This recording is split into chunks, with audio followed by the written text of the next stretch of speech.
Hey, welcome into the Thursday edition. Robby and Rexrode, sponsored by First Horizon. Big bank muscle, small bank hustle. Visit firsthorizon.com/get-it-all. Robbie Stanley, Joe Rexrode, Nick Keys are here with you on this Thursday morning. This very cold Thursday morning.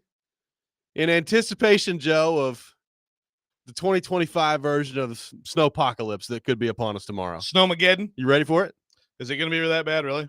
I mean, the last projection that I saw in my area, 4 to 6 inches of snow. Okay. All right. Well, then I guess I'll go to the grocery store after the show then. Apparently everybody already has. Yeah, apparently I'm sure they'll be like, by the way, I went to make my white chicken chili the other day, and there were no northern navy bean, no white beans. Really? In an entire grocery store. Yeah. How's that possible? That was the other day. I don't know. Because that's not really something people stock up on for the cold, right? Apparently everybody was making white chicken chili. But I got some Creole cream style. I ended up having a can at home, and it ended up being really nice. Well, thanks for asking. I've heard about your white chicken chili. I've heard it's a good thing. It's a hit. It's a big hit, yes. Keezer, how we doing? What's going on? Yeah. Ready for the Snowmageddon too. I guess I'll be coming in still, huh? I guess so. Yeah. I'll be trudging along, So this is your thing. Fun. You love the cold. I don't mind it at all. I honestly enjoy it for the most part. Yeah. So we haven't said we're not coming in for sure. Yeah. We haven't. Well, that's true. But I don't think the snow's coming until like mountain, but other than that. The snow's not coming until after our show, really. I think it's gonna start a little bit. It's gonna start at 6 a.m. Yeah. So that's tough. That might be a tough call. Oh man. We'll let you know, though. Yeah, I'll let you know. We'll let you know about 10 p.m. In the meantime, find out who it is around here leaving the refrigerator door wide open. I walk in the studio this morning, and you just walk past our kitchen, and the refrigerator door is just wide open. I mean wide open. So, like not just cracked. Yeah, it's wide open. Like someone's in there cleaning it, but then they forgot about it. Yeah. So who are the possible culprits? Well, Keezer's one of them. Keezer denies it, but I mean, there's only a certain amount of people in this building.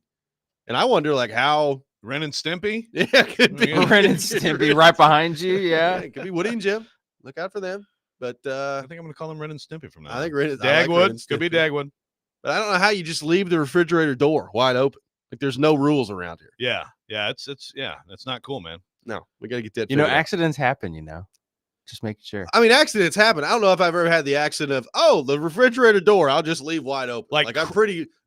I guess. What's the word? Conditioned to close the refrigerator door. Yeah. I mean, I've had it where it's bulky in there, and so then it'll pop open after it. But this is wide open. Yeah. Right. So cracked can happen, but this was not cracked. There's a violation. Yeah. There's no doubt. We got a lot to get into on the program today. Predators head coach Andrew Brunette will be with us at 7:30. Our weekly visit with Charles Robinson from Yahoo Sports. Coming up at 8 o'clock, we'll get into the firing of Rand Carthon with him and where the Titans go from here. A lot of participation on yesterday's show. We really appreciate it. Keep them coming today.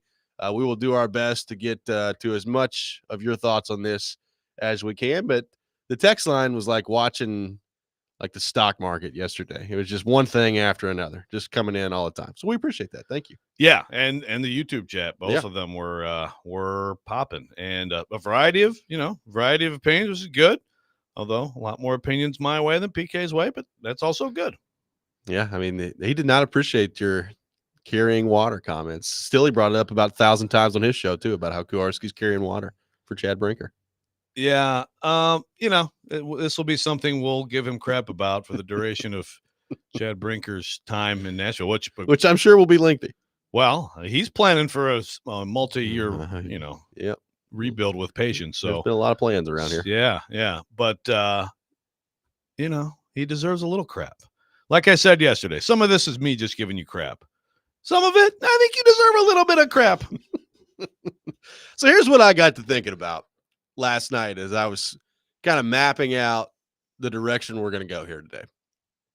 So one thing we brought up on yesterday's show briefly was what Stillman put out there on what I guess would have been Tuesday night, right? So the Titans make this move on Tuesday, and there's been a ton of reaction to it, obviously. Stillman put out there on Tuesday night that he had heard that Brinker wanted to fire Callahan and that basically Amy Adams Strunk was not on board with that. So it's kind of amazing to me, Joe, to think about. We've gone from like this collaboration process that they've been screaming about for the last 2 years. Like that's what they wanted Carthon and Vrabel to be. And then was Vrabel was ousted, it was, well, don't worry, you guys, because right now, I mean, we're as collaborative as it gets. We've got Callahan, we've got Brinker, we've got Carthon, and all these guys are in lockstep. And even Monday, Callahan's up there talking about how much they, it was 3 of those guys. They were working together. So you get to the end of this, Carthon is fired. If what Stilly put out there is true, and Brinker wanted Callahan out, what does that mean now? Like, are they just going to go back to kumbaya working together? Is it the case of, okay, well, Amy doesn't want to fire him now, but just wait another year, then I can finally fire Brian Callahan and go get my guy that I want to be the head coach? Like, it kind of feels like it. If you're putting this guy in charge and he's now got final say and he wants to fire the coach, how do you come back from that? And like, if Brian Callahan knows that, how do you come back from that? Yeah, well, and Brian Callahan may not know that, but still he put it out there. First of all, let's have a serious discussion about Stilly's sources, because I am a little bit hesitant to treat that as fact. So, look, Stilly has, I mean, he and I, we've had discussions about sources on the air. So and we've had many discussions off the air. I mean, he's often said, we're a one-source show. And again, my whole thing is that's great if your source is good. Just don't be a bad source show. Right. Now, Stilly, I'm a little uneasy with what he said on the air, I think Monday, when he said correctly, by the way, that Rand was going to get fired. So, by the way, he was just right. He was correct. He was. But I was a little uneasy with a source who's been right on some stuff before said that, right? Like, I mean, to me, again, we've talked about this. There's different, whatever. It's not meant to be some sort of like journalism 101 lecture to Stilly. But like in some things, like some of the jobs I've had and I have now, it's like, like it better be like the source or like real close to the very top, or you can't, it's too many. You can't have too many layers, right? Because that's where the game of telephone can really trip you up. And I've seen that. I've seen that before. I've talked about that too, where I've written things that were not true because I trusted a source who told me a lie. So, like I get uneasy about all that stuff. And there's just so much of this in today's world, right? But he was right this week. And here's the thing. He was right about Rand. And also, whether, like you said, if Callahan knows, Callahan certainly is going to, I'm sure knows that it's been said. Oh, yeah. It's out there bouncing around. And so in his mind, there has to be doubt, right? There has to be reasonable doubt. Yeah. How could you possibly feel good, again, without knowing whatever Brinker's role was in Rand's firing role was or wasn't? You also have to wonder about that if you're Brian Callahan, right? So you can't feel good about things. You cannot feel good. There's no way he can sit here. And again, you could, if you want, you sort of like, some radio show said blah, blah, blah, right? That's fine. But they were right about Rand. And now they're talking about this with him. And by the way, if you look around your organization and you're Brian Callahan, you understand that it's a bleep show. I mean, there's no way around. Well, I said it yesterday. There's, in a private moment, there's no way in my mind that Brian Callahan's not sitting around with like his family and his wife and his dad and saying, boy, did I make a colossal mistake by taking this job, because this place is an absolute tire fire. And again, like Brian Callahan, I think is culpable for a lot of what we saw this year too. Like, I don't think he did a very good job. Yeah. If he did a better job, we might not be having these discussions. Exactly. So like it's always important to point that out. But having said that, like his surroundings right now, not helping him at all. And I do wonder, like, if that is true, and Brinker is out on Callahan and the owner just doesn't want to make that move right now, well, what is that going to mean for that dynamic and that relationship moving forward here? Like, it's not like you can't come back from it. And maybe like Callahan does a great job next year and Brinker's like, okay, well, cool. He's improved. Well, first Brinker needs to do a great job. Well, that's the thing. Give him a team. Yeah. But like that does not seem to me to be a very good starting point for this next regime here that we're about to watch unfold before our eyes. Shocking. They're not they're not jumping out of the gates there. Yeah. Exactly. So what Callahan's okay, I know Carolina wanted to talk to him. What else was he looking at last year? Well, I think Atlanta was on the list. I believe Atlanta was. I thought that there were 2 jobs that he had scheduled to talk to. Were those the 2, Carolina, Atlanta? I think so, but I need to go back and double check the Atlanta one. I know Carolina was. So if you're him a year ago, you come in here, and obviously you got to have a little bit of hesitation already. Like, the variable thing, okay. But you're looking at Carolina, right? First of all, obviously I believe him. I've always believed him that he thought there was a lot there with Levis. But you think about that. So last year, you're like, good God, Bryce Young looks like it's just not there at all. And that owner, holy crap, no thank you. Yeah. And now we see what happened with Levis. And by the way, have you seen what's happened with Bryce Young? Right. And Dave Canales is like, hey, this is a pretty good job. I'm feeling good about life. It's amazing how things can work out. But this is where he is, so he's got to try to make the best of it. Yep, no doubt. 615-737-1025, our phone number. Titans fans, we want to hear from you as we're sifting through the wreckage here of the 3-14 season, the number 1 overall pick, the firing of Rand Carthon, the retaining of Chad Brinker. How are we feeling about all this? How are we feeling about the direction the Titans are headed, the decisions that have been made? Give us a call, 615-737-1025, our phone number. We'll have more on that coming up next. Robby and Rexrode, 1025-1063, The Game.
Welcome back in, Robby and Rexrode, 102.5, 106.3 The Game. Taking your thoughts on our phone and text lines driven by WilsonCountyHyundai.com. We are live from our Busy Bee Plumbing, Heating, and Air Conditioning Game Nashville studios. Home with a $99 yearly Beehive membership where the buzz is always about great service. Titans fans, we want to hear from you. How are we feeling about the way that things have gone here? You're 3-14. You got the number 1 overall pick. They've just fired the general manager and retained Chad Brinker, who is in charge of finding the next general manager, who will not really be the general manager, and the owner is behind all of this.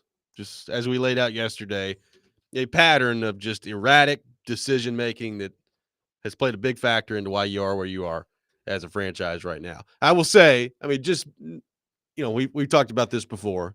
The social media reaction sometimes is not totally representative of how a fan base feels.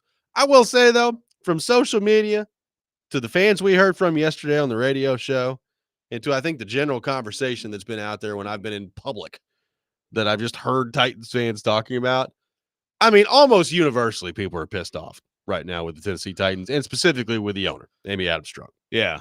Yeah, sometimes social media does reflect reality because it's like everybody feels the same way. Right. Like Vol Twitter the other night, like the Vols are going to be unranked by February. Like you were. I led the charge. Right. Like that does not represent most Vol fans because they know that that's stupid. But the Titans fans are unified right now. And you can find it in any platform. I mean, we've made fun of Pred's Facebook before. Like this, I'm sure Titans Facebook would sound just as reasonable as anybody else right now, right? Yeah. Titans, any sort of platform you'd like, they all sound the same. They all are correct. The owner's a problem. Yeah.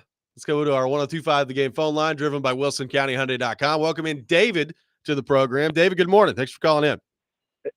Hey, good morning, guys. If it is true that Brinker does not want Callahan, then I guess my comment's going to be a moot point. And I definitely think Callahan had some to do with this past season's performance. But here's my question for you. If you could just look at Callahan based on what we know and a lot of what we don't know, what contributions do you think he's capable of? And I know that that's probably a difficult question to ask, but let's say that we keep him next season. I mean, what do we have to look for? What qualities do you think he could bring that might have some success? I'll hang up and listen. Thank you all. Have a good day. Yeah, thanks for calling, David. Well, I guess my short answer to that, Joe, is look, Callahan did not show to me enough this year to be overly excited about him moving forward. I did not think it was a good year from him. Now, the hope is, as he basically talked about in his end-of-season press conference, that it was year one and that he learned a lot of things that he can now apply in year two that's going to make him better. And the hope is you also find a quarterback that gives you better quarterback play and that you start to see some more of the offense that I think he wants to run out there. Like, there was some good design and some good play calling at times this year in the offense. I just don't know that there was enough ability and execution from the quarterback position to really highlight a lot of that. So that's the hope. Am I a big believer that it's going to turn around dramatically next year? No, I'm not, as we sit here today. But that would be the selling point and the hope I think that you've got to look forward to if you're a Titans fan, if you're digging deep for some of that. I'll put it this way. I was of the mind of cleaning house. I still think it would have been the best option to do. I'm also not totally convinced that Brian Callahan is like some dope out there that can't get it done. No, and we've talked before about Brian Callahan. If you are a Titans fan and you follow like the press conferences, I mean, I would think that you would be impressed. I think before we watched him playing football, it was like, man, this guy seems like, like he knows what he's doing. And he's explaining things thoroughly. He's not afraid to explain things thoroughly. Then you watch him play against Chicago. You're like, man, that looks pretty good. And then we know what happened at the end of that. How much is a good quarterback, just that, make him look way smarter? Yeah. Probably a lot. But I'm with you. I mean, look, if you're a non-play calling OC in the NFL, even having been through several organizations, even having a dad who's been a very successful, well, certainly successful position coach, doesn't guarantee that you're ready for all the stuff that goes with being a head coach. It just and all the stuff that goes with being a head coach be a little more challenging with a team owned by this owner. Yeah. So, I mean, look, to answer the question, what can he do? I mean, he can coach better. Got to coach better, got to play better, right? But I don't know. I think the jury's still out. I will say that beyond the press conferences, I know that there are people in that building who think a lot of him too. Yeah. And I think there's something to that. Like, again, I think we would all agree. I mean, he comes off as like a straight shooter, yeah, an honest guy, and a smart guy. Ken, does that mean that you're going to be a good football coach? It's hard, right? I mean, you're not just calling plays or even developing a quarterback. You're in charge of this whole thing. You can say whatever you want about Vrabel. I can already hear our texter who, always, thinks that we fawn over Vrabel. But Vrabel, that was one of his strengths was the overall absolutely culture yes. of the football team. Yep. Let's head back to our 102.5 The Game phone line. Welcome in Scott from Goodlettsville. Scott, good morning. Thanks for calling in. Good morning, fellas. Listen, I follow 2 NFL teams. I grew up in the Chicago area. I'm a lifelong Chicago Bear fan. Moved here. Became a Titan fan. What a duo. My condolences. I know. What a year I had, right? I see the same things that are going on in both organizations. It starts from the top. There's both dysfunctional ownership. Here's one thing that no one's brought up, and I want to see what you guys think about. In Brian Callahan's interview, did anyone ask him or anything like that about him being a first-time coach and then he wants to call plays too? That's pretty difficult to do. Instead of, he needed to concentrate on doing one or doing the other. And I know it kind of showed that he didn't know what he was doing.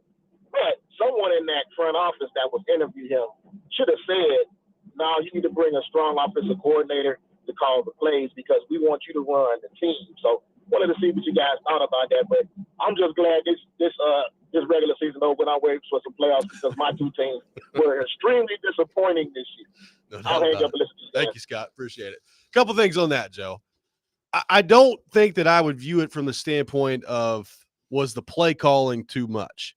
However, one thing that Brian Callahan brought up in his press conference on Monday was some of the feedback from the players, and he didn't outright say it this way, but some of the feedback from the players, he kind of hinted that he needs to do a better job of being around and being available on the defensive side of the ball. Mm-hmm. He said, he's caught up and he's running the offensive meetings and he's doing all that and just did not feel like he was as available as he needed to be for the defensive side of the ball there. So, look, you brought him in here because he's an offensive guy. He can work with quarterbacks, and I know he never called plays before, but I think you were comfortable with the idea of him calling plays. And again, I know the offense was horrible this year. I'm still not convinced that he can't be a good play caller in this league. But I think you heard it from Callahan earlier this week. I do think trying to manage all of that for the first time was more challenging than he anticipated that it would be. Yeah, and also to Scott's question there, and we've talked about it a lot, but this is the model. I mean, it's going back to Sean McVay and Kyle Shanahan. You have Kevin O'Connell in Minnesota. When Ben Johnson gets a head coaching job somewhere next year, he's going to be a play calling head coach too. It's the hot thing. And it has worked out way more than not. Zach Taylor, of course, in Cincinnati, where Brian Callahan was his OC, but not calling plays. This is the model that, and one of the reasons that it is a popular model is not just because it's worked, but because any good OC in this league gets plucked.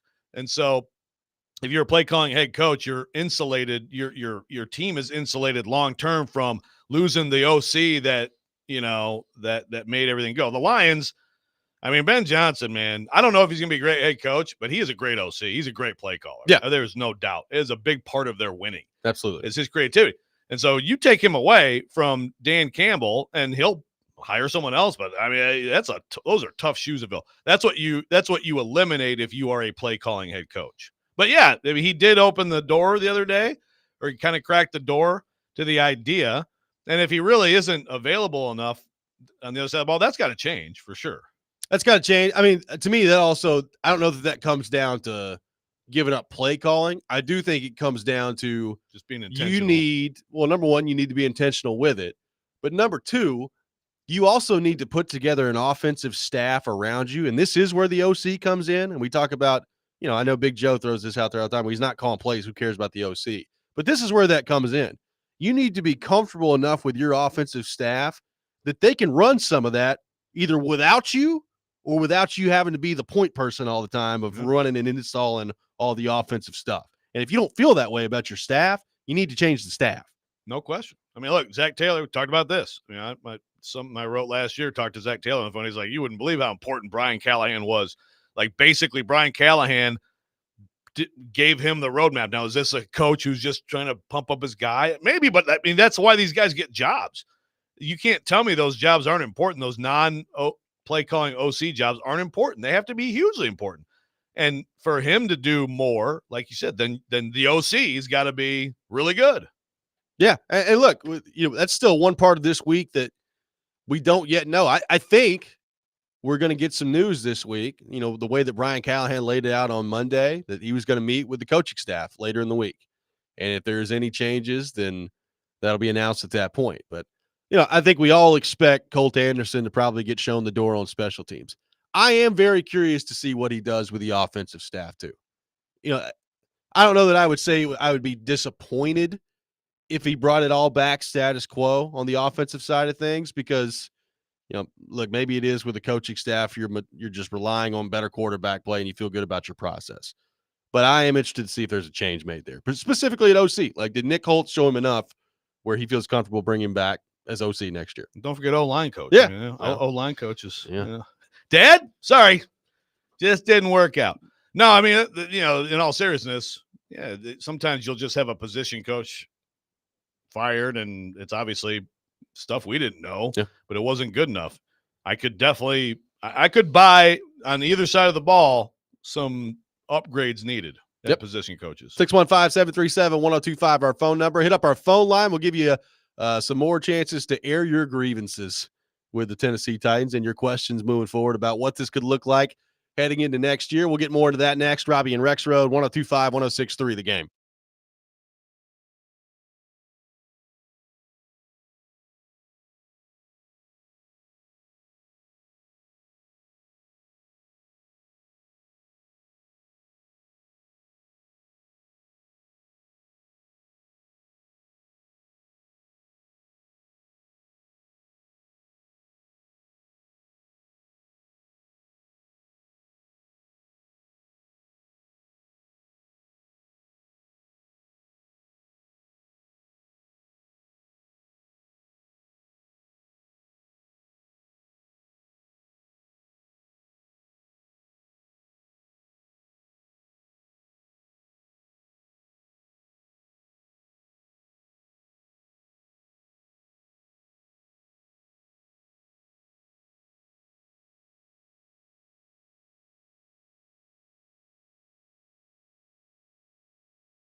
Welcome back in, Robby and Rexrode, sponsored by First Horizon. Big bank muscle, small bank hustle. Visit firsthorizon.com/get-it-all. Robby Stanley, Joe Rexrode, Nick Keyser here with you on this Thursday morning. We're taking your thoughts on the Titans. Let's head back to our 102.5 The Game phone line, driven by WilsonCountyHyundai.com. Welcome in, Joe in Knoxville. Joe, good morning. Thanks for calling in. Good morning, guys. First time, long time. Thank you. I just wanted to offer some unique perspective real quickly and then get your guys' kind of thoughts on it. Granted, I'm going to preface this by saying I know this is a different level, but I'm a college head coach. I've been coaching 15 years collegiately, and I'm now in my 5th year of being a head coach, and I can say that there is a massive, massive learning curve, whether you've done it for a long time at the NFL level or the collegiate level. And I just wanted to get your guys' kind of thoughts on maybe Brian as he goes through this learning process and understanding the differences of, hey, yeah, there's a lot more to this position that I originally knew. Love the show, guys. Just wanted to get your guys' kind of thoughts on his process and his learning curve, because I know that there's a massive change as you move from one area to another, and there's a lot more fires to put out than typically you imagine. So I'll hang up and listen, guys. Love the show. We'll talk to you later. Thank you. Appreciate it. Well, I would say this. I think there's a massive learning curve. I think that as Brian Callahan laid out there on Monday, I think there were things about the job that you think you know heading into it that you don't really know until you're in the fire. And I think that's true with a lot of different things in professional sports and in life. So naturally, I think the longer you're in the job, the better you're going to get at it. I mean, that's the hope there. Now, having said that, I do think the expectation was for him to be able to do a better job than he did this year. So a lot of that's on the roster. Obviously, they just fired the general manager. We've got people talking about us talking about the play calling right now. It's like, you guys are crazy if you think he had good play calling. Like, I'm not sitting here acting like he's Ben Johnson, but I do think play calling is not something I came away from the season. I didn't walk away from the season saying, you know what's really holding this offense back right now? The play calling. Like, I don't call think the play where they block the guy. Right. Now, I don't know that Brian Callahan is like an elite play caller, but I didn't walk away saying that was the huge issue with the offense this year. So I think a couple things here are true. I think we would all be wise to leave room for the idea for Brian Callahan to improve, to get better at his process, to get better at managing his time with the entire football team, not just the offense. And hopefully that pays off in better results.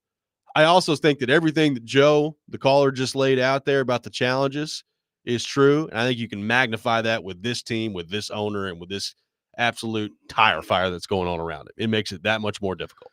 Yeah. Look, first of all, I need to know where Keith, it's not Josh from Knoxville. I don't think that was not Josh from Knoxville. That was Joe from Knoxville. I'd like to know where Joe coaches. Although we welcome Josh from Knoxville to call in. Yeah, come on in. No, we've been a huge fan of yours from day one, from the day you were hired. We thought it was a great hire.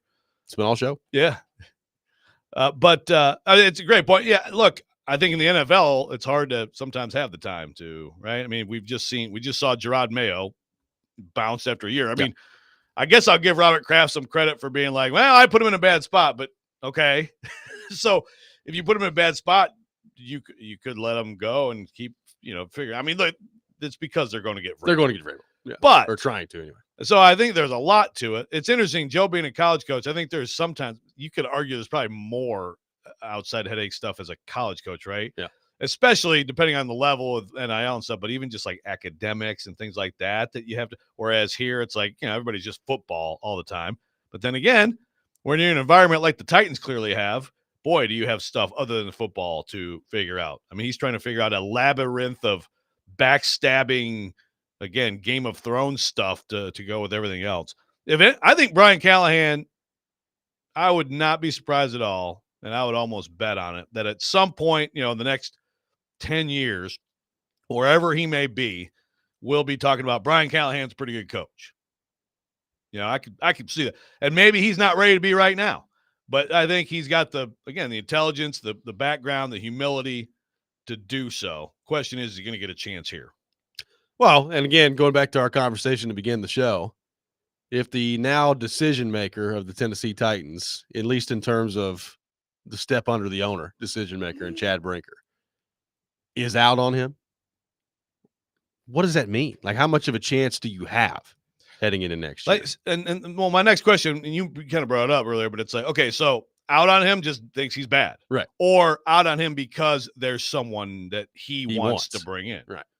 Matt LaFleur coming back to town? Matt LaFleur said he was a stud, according to Paul Karski's Twitter account. I saw that.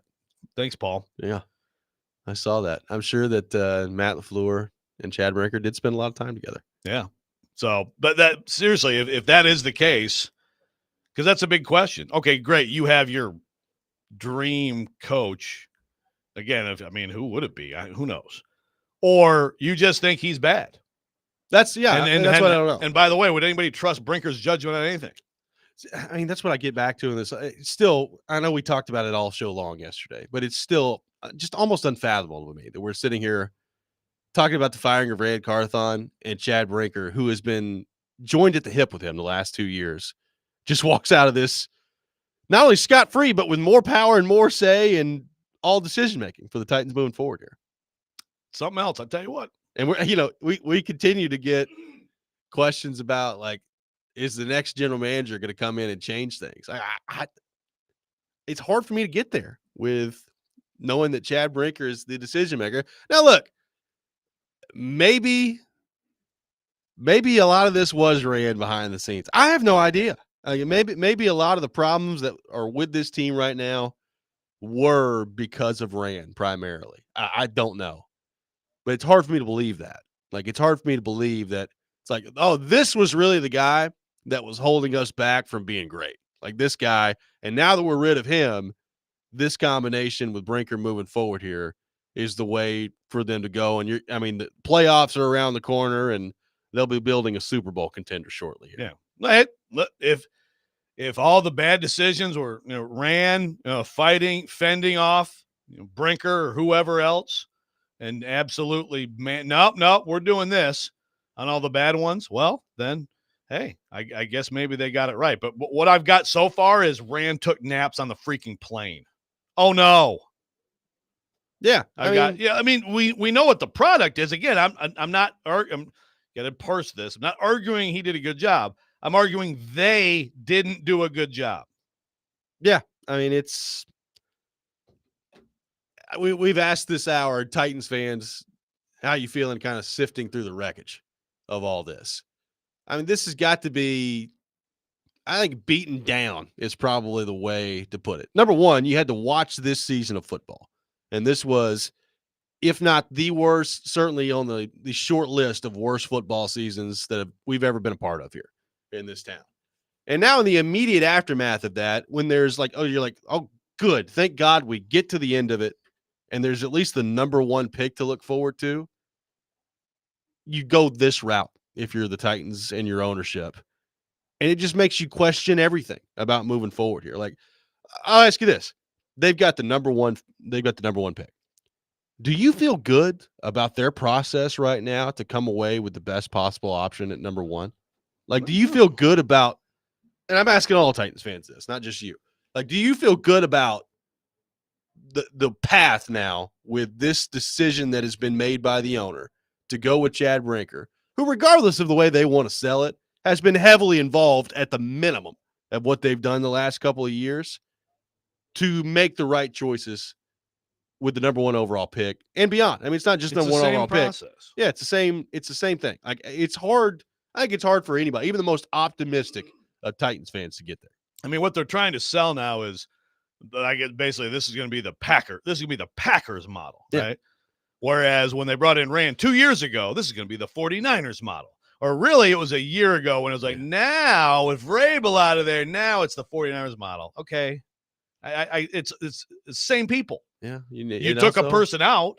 And you also, the Packers don't have a meddling owner that makes crazy decisions every year. Right. That's a pretty big difference. You complain on social media, but you don't meddle but I don't meddle. The Packers. Yeah. Yes. Like, I let things be. Let the greatest living coach, Matt LaFleur, do his thing. That's right. You got no issues with him at all. Yeah. But seriously, that is a big part of this. It always comes back to that. The these discussions are always going to wind their way back to the very top, unfortunately for the Titans and their fans. Well, and that's, eventually, in order to get out of this, she's either going to have to stop meddling and being so reactionary, or they're just going to have to luck into something. Yeah. That's what it is.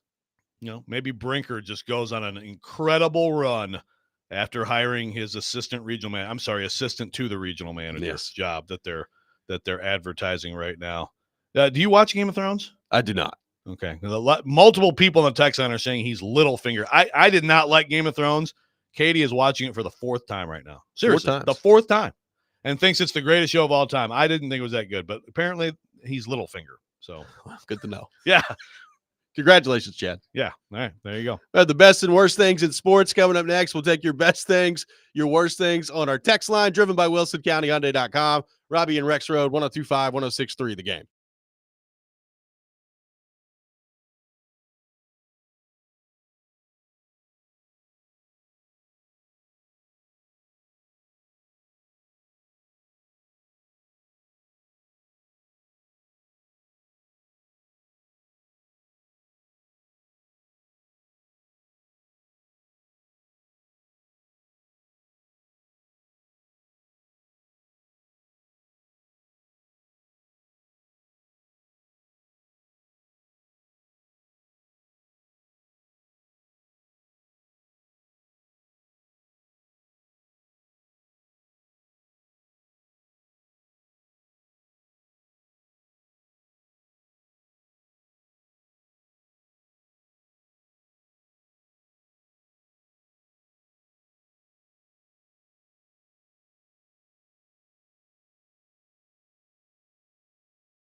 The best and worst of the sports week. Now on Robby and Rexrode. On ESPN. 102.5 The Game and the Game Nashville app.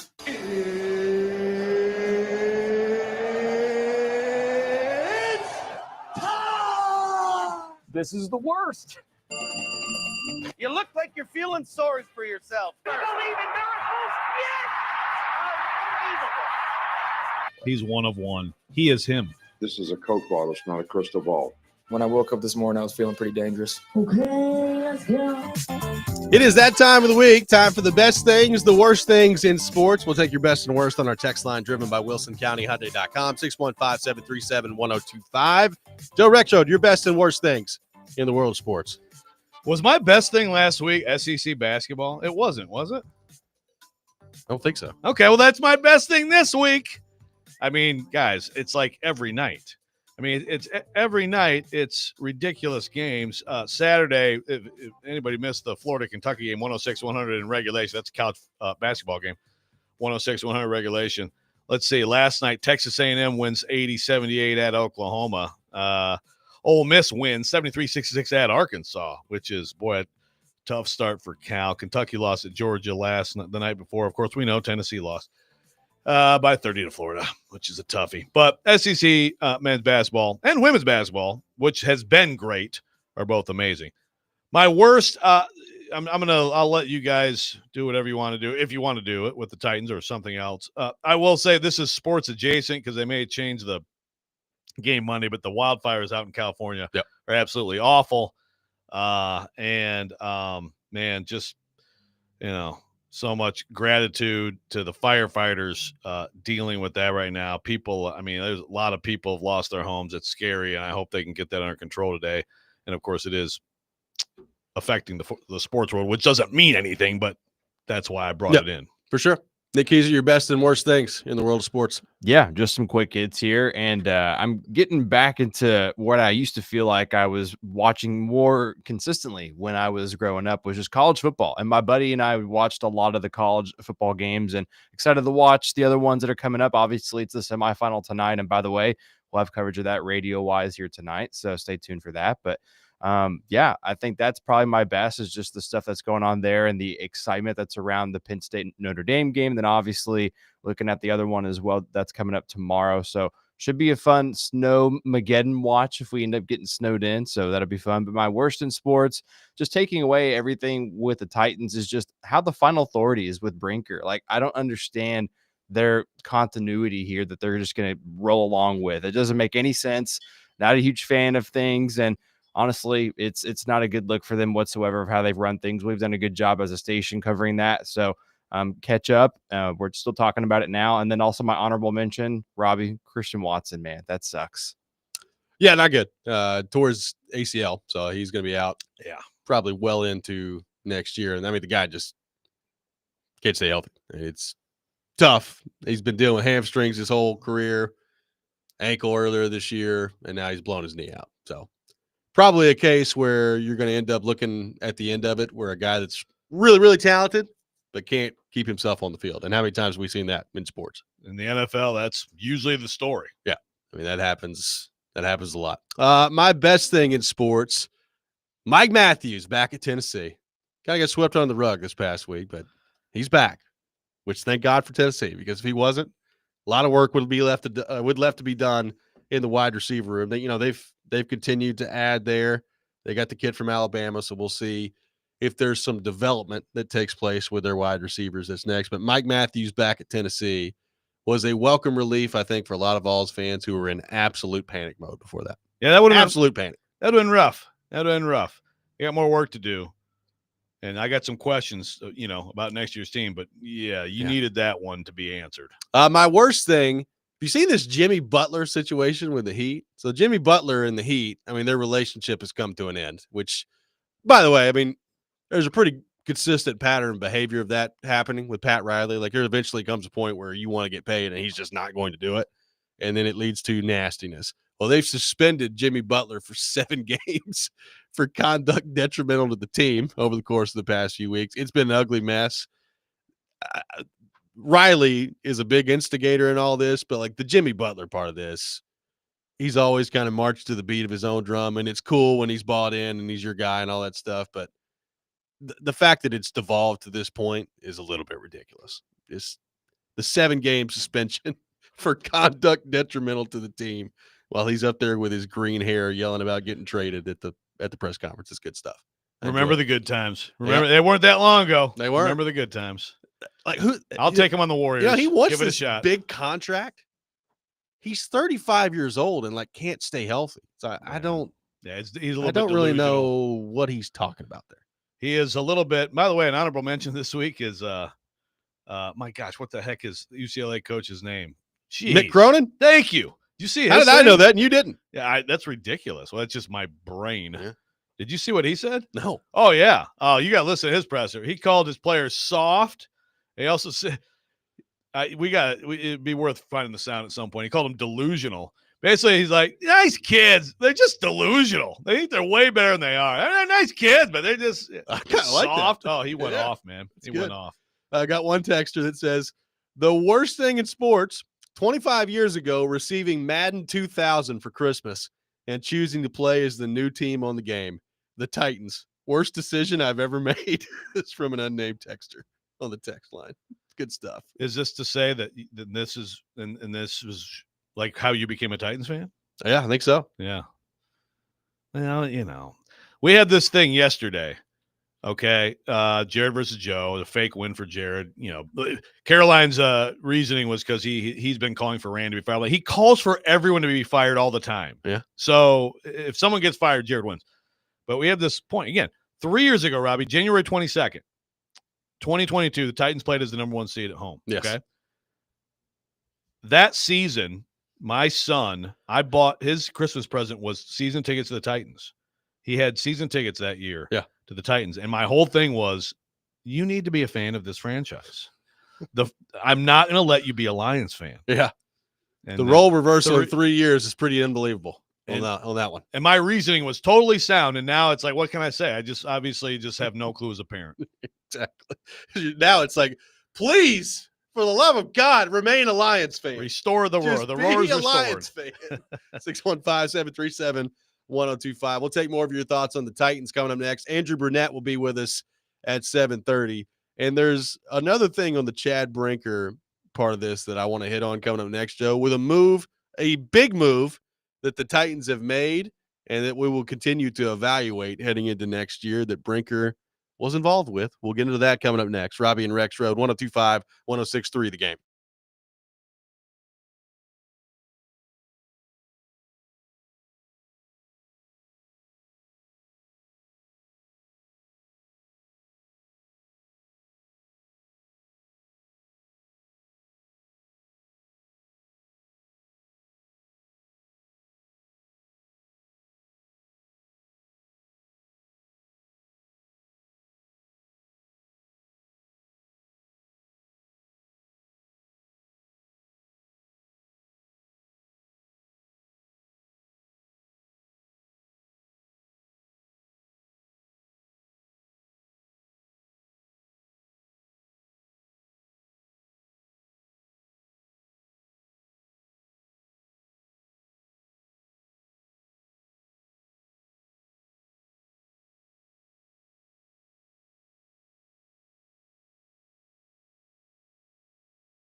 Hour number 2, Robby and Rexrode, 102.5, 106.3 The Game, brought to you by First Horizon. Big bank muscle, small bank hustle. Visit firsthorizon.com/get-it-all. Robby Stanley, Joe Rexrode, Nick Keyser here with you.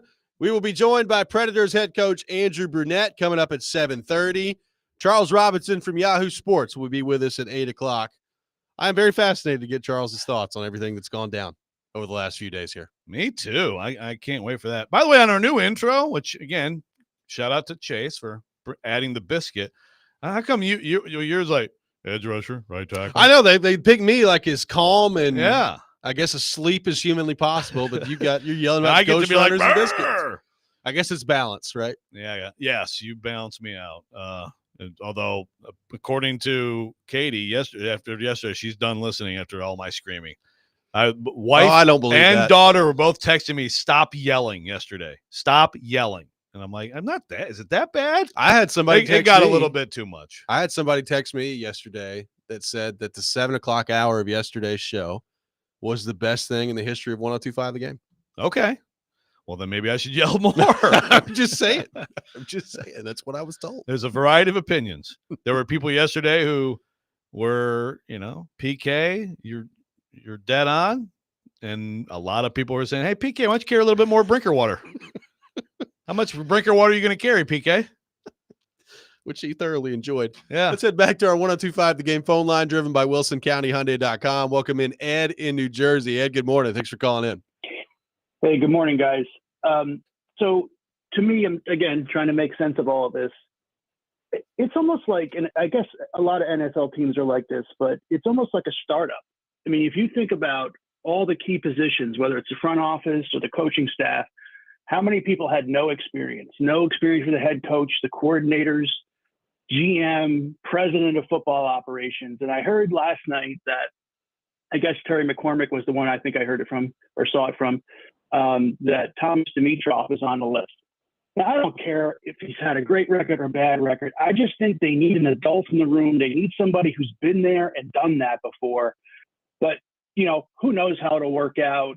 I mean, Thomas Dimitroff should be interviewing Chad Brinker, not the other way around. But I don't know. To me, they just need some credibility. And the only way to do that is to take a retread. I just wanted to get your thoughts on that. Yeah, I mean, it's a really interesting point there because, I mean, we've talked about that to start the year. A head coach that's never been in that spot before, a defensive coordinator that's never been in that spot before, and then you factor in the front office part of it too. It was a lot of inexperience for the Titans. Now, you hope to supplement that on the coaching staff with guys like Bill Callahan, and you can kind of spread that around your staff. But there's no doubt it was an inexperienced staff, certainly at the key positions. The general manager part of this moving forward, Joe, to me is going to be really fascinating because my initial reaction to it was, like, if you are one of those guys, like a Dimitroff, what would attract you about this job? Like, you're taking a general manager position where you don't ultimately have final say over the roster. You're not really the general manager. I mean, you are in title, but you're not really in execution based on the way that the Titans have laid it out there. That was my initial reaction to it, and I'm still really skeptical that they're going to get like some high-level experienced general manager to come in here and do that. Now, I will say, as you pointed out yesterday, and as multiple people have pointed out to me since then, I mean, all you got to do, like, you can approach it from the standpoint, if you're one of those guys, of, I mean, just bide your time for a year, and then she'll fire everybody else, and you'll be the new person in charge, and you can run things the way you want to do it after that, which there could be some credence to that. Right. Like, if you're a Dimitroff or somebody like that, you could look at this situation. If you believe that Brinker could be vulnerable, that, it wouldn't be long before maybe you are just back in your former position of being in charge of a team's football operations. Yeah. But I guess I would also wonder, or is Brinker so entrenched that the fall guy would actually be whoever comes in for this assistant to the regional manager job, right? There's a lot of people talking about, like, him being entrenched and him, PK put it this way yesterday, that he wants, it kind of feels like he's got the, maximum power with minimal responsibility.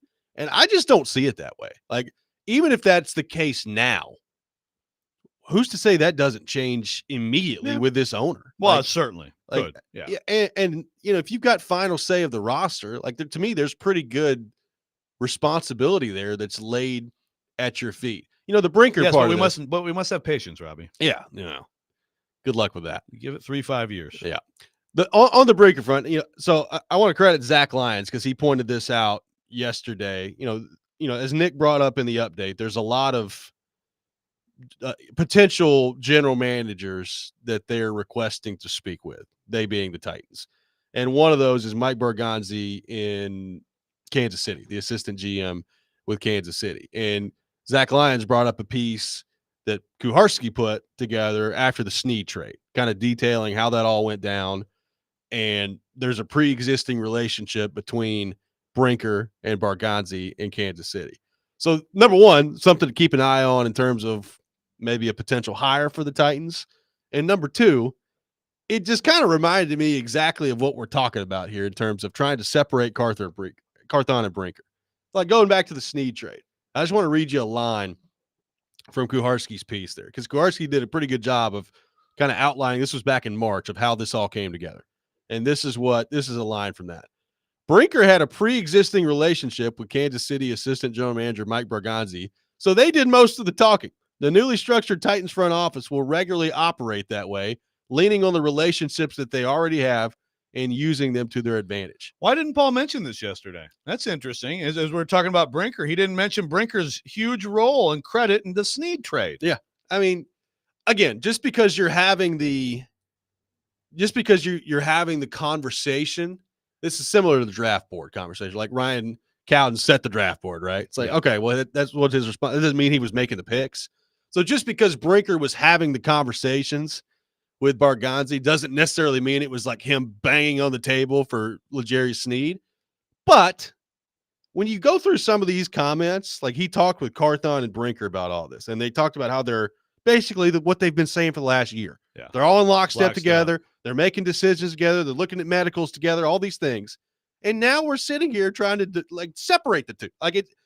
Every bit of evidence we have over the last year points to those two being together in lockstep. What's the worst move that this front office made in the last 2 years? Right now, with the information we have. It may be L'Jarius Snead. So you're right that we don't know that he stood on the table. But obviously, they leaned heavily on him. Do you trust this? What do you think of this, Chad? You know the guy. What do you think, right? Yeah.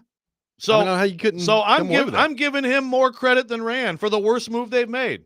But hey, let's get rid of Rand. Yeah, I just found that interesting because first off, good on Zach Lyons for pointing that out in terms of the potential connection there. But going back and reading this piece, it's like, I mean, it kind of feels like Chad Brinker's the one that made this deal happen. And, I don't know that, but just with some of the comments here, he was at least heavily involved in it. And we've talked about that. We talked about even with the idea of bringing Carthon and this entire front office back. One of the things we mentioned was, well, isn't a big part of this going to be like what L'Jarius Snead either does or doesn't do moving forward here? Year one was obviously a disaster. If year two is the same way, and he was a big part of this, I just don't know how that couldn't factor into this.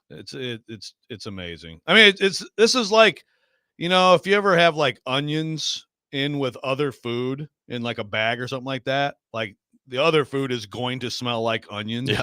You can take the onion out, but like the other food is going to be onion smelling. Yes. That's my analogy. It's a good one. Chad Brinker is the onion. Well, no, Rand's the onion. Rand's the onion. Yes. They got rid of the onion, but it's still all onion. The residue is there.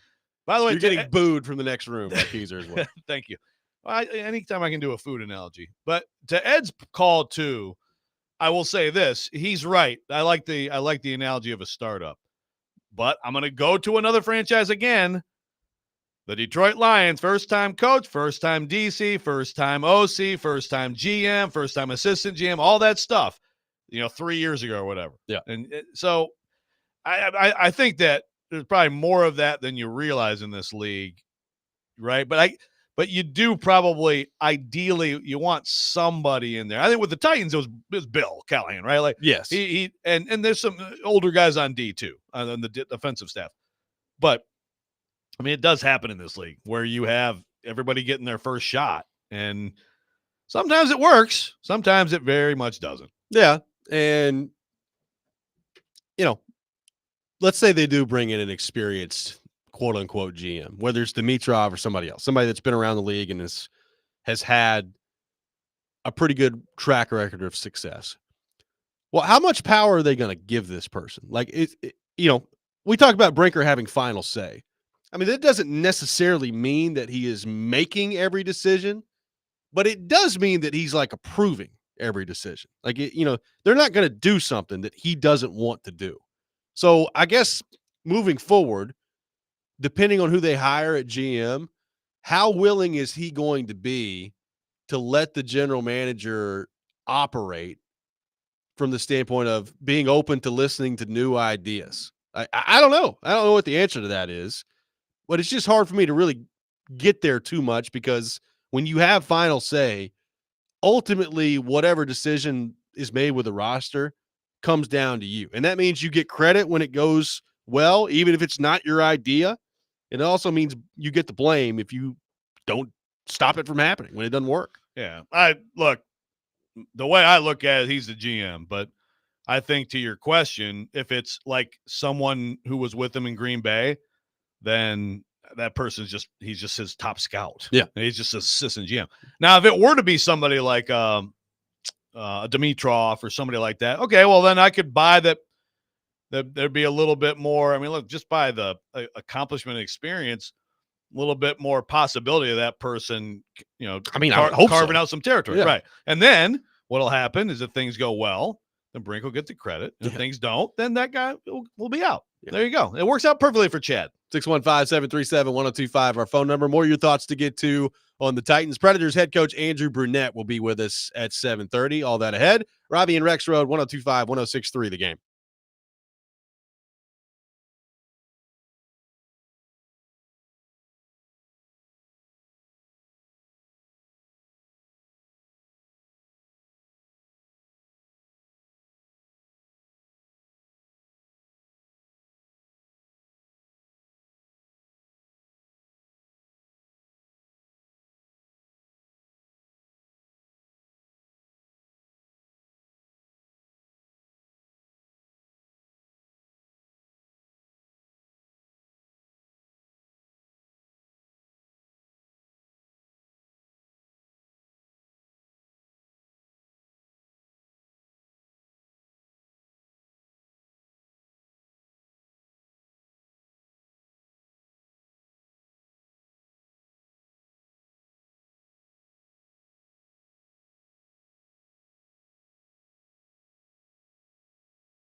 Welcome back in, Robby and Rexrode. We are live from our Busy Bee Plumbing, Heating, and Air Conditioning Game Nashville studios, home of the $99 yearly Beehive membership where the buzz is always about great service. Taking your thoughts on the Titans, 615-737-1025, our phone number, 615-737-1025.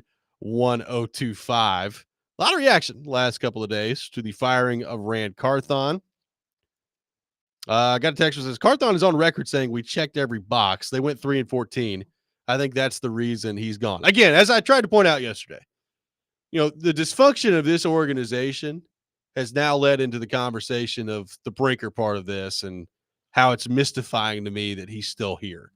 I don't want that to overshadow. I don't have a problem with the Titans firing Rand Carthon. The Titans absolutely, in my opinion, should have fired Rand Carthon. Yes, you can make a case for throwing out the bag of food with the onion. Yeah. But the cheese is left behind and smells like onions.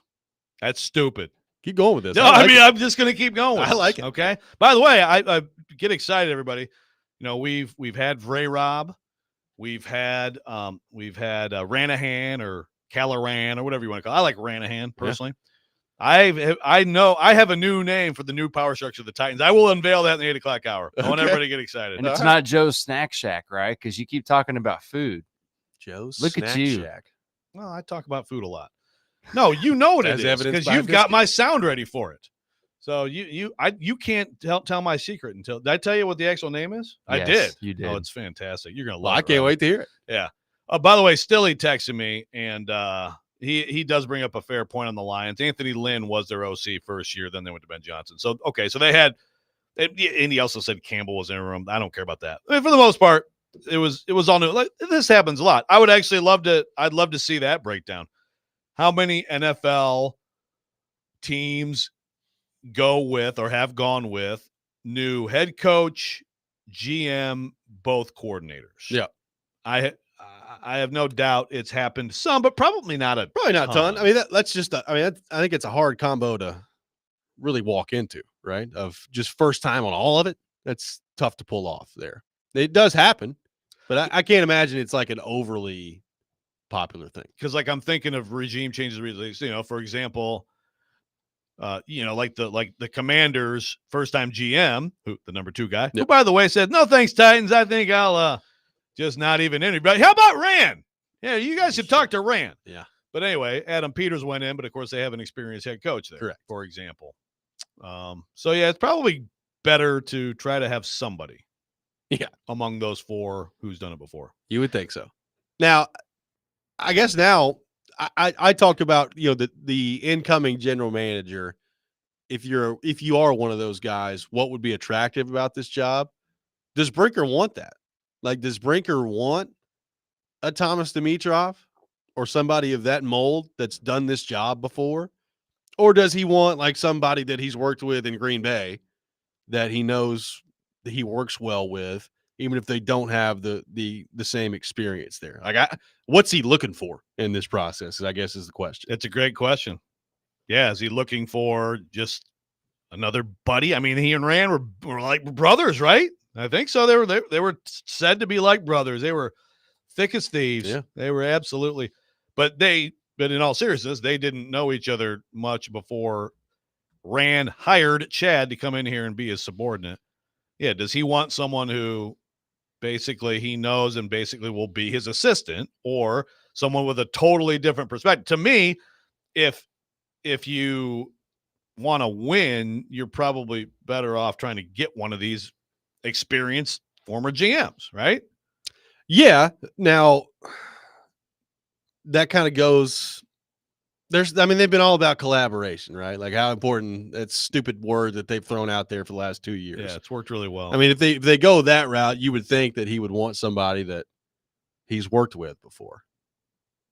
I think they need to move away from that. I think that's just dumb. If you believe that person could do the job at a really, really high level, then great. But this idea of, well, we'll work well together. Okay, that's great. Will you do the job well? Because that's the only thing I really care about if I'm a Titans fan. Yeah. Onions and cheese can go well together at times on some things. I'm excited to see where this goes. Yeah, well, this might run out of, no, I think you got a lot more left. Run out of steam. But yeah, I mean, that's the thing. Apparently, they worked great together, right? That's all we ever heard. Yeah. I mean, that was a great collaboration on the Snead trade with Brinker leading the way. Not only is that all we ever heard, Rand. but the messaging was that was the biggest problem with the organization was they weren't in lockstep and they weren't working together and they weren't collaborating. And now that they got big, bad, mean Vrabel out of there, that all that's going to be solved and you'll see a clear direction from the Titans. And instead, what we got was still confusion on who exactly is doing what. And now a separation of the two between Rand and Brinker in terms of responsibility with moves that were made that we could see. I mean, we can clearly go back that are documented that both of them were working on together. Like it's just a laughing stock of an organization. That's what I keep going back to. Like we're going to spend so much time talking about the Carthon Brinker part of this, but both of them are just symptoms of what has turned into a laughing stock of an organization. And people have asked us now for 2 years, why do you guys care so much about the owner? Why do you guys talk so much about the owner? The owner doesn't do anything for 11 months out of the year here with the football team. Well, this is why. This is why good ownership is important. And not even necessarily good ownership, but just non-tire fire ownership, like getting actively in your way of advancing as a franchise. This is why it's important. And this is why when unchecked and when it's not operating the way it's designed to operate and you have an owner just reacting willy-nilly left and right all the time, this is what you end up with. You end up with, number one, a horrible football team, and number two, a structure within your organization that makes it so difficult to foster getting yourself out of that because you can't stick with a direction long enough to dig your way out of it, and you change course of who you trust on seemingly a month-by-month basis of who you're listening to and who's in your ear. That's why it all matters. And until that changes with her, it's such a huge obstacle with this organization that it's going to be dumb luck that gets them out of it. Well, it's going to take whoever's doing the job, Brinker and assistant to the regional manager, probably winning pretty quickly. Callahan doing a great job next year, a quarterback coming in. And if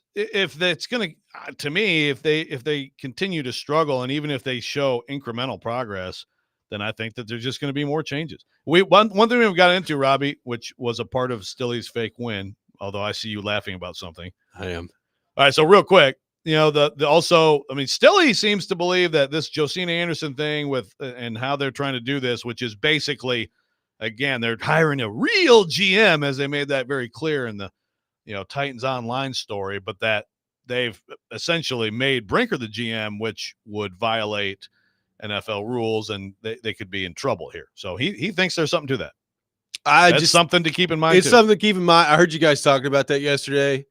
I just think the NFL would have a hard time with that. When you look at the contracts that were signed and the roles that were given there, I think they're going to have a hard time really hammering the Titans on that, just with the way everything's worded. Like legally, I think that's going to be a tough thing for the NFL to pull off. And like I said, there are organizations where there's a GM and has the title, but the coach has final say. Exactly. Now, could that lead to maybe not necessarily punishment for the Titans, but could that lead to requirements down the road? If you're going to call this person general manager, they better be doing this. Maybe like that might need to happen in the NFL. I don't know.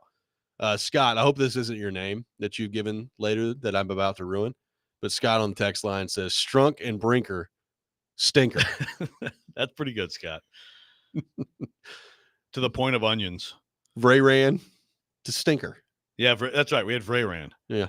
I forgot about Vrayran. I mean, Vrayrob. We had Vrayrob, Vrayran, and Callahan, or Ranahan. Yeah. Ranahan. Yeah. And now I'm waiting till the 8 o'clock hour. You will all enjoy it. But you can confirm it's not stinker. It's not stinker, but Scott, that's a very good. I'm taking the owner, because the owner is.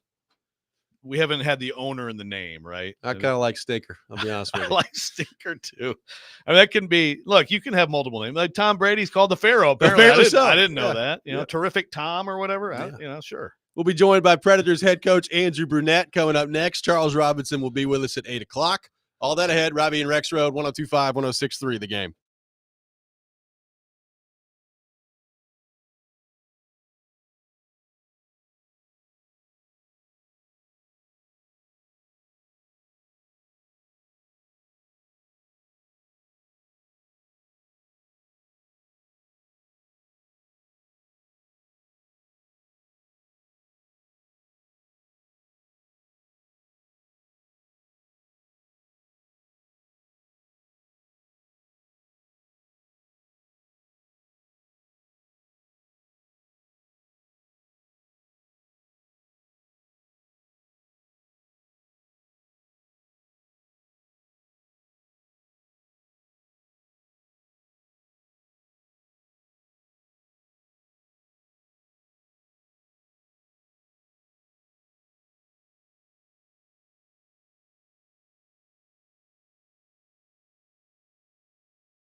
Welcome back in, Robby and Rexrode, 102.5, 106.3 The Game. Robby Stanley, Joe Rexrode, Nick Keyser here with you on this Thursday morning.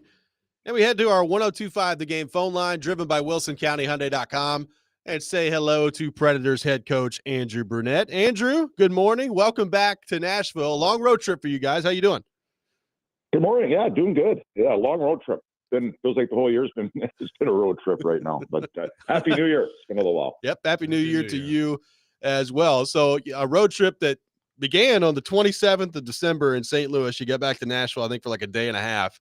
And you've been basically traversing through Canada ever since then. What did you make overall of the way that your team played over the course of this last 6 games here?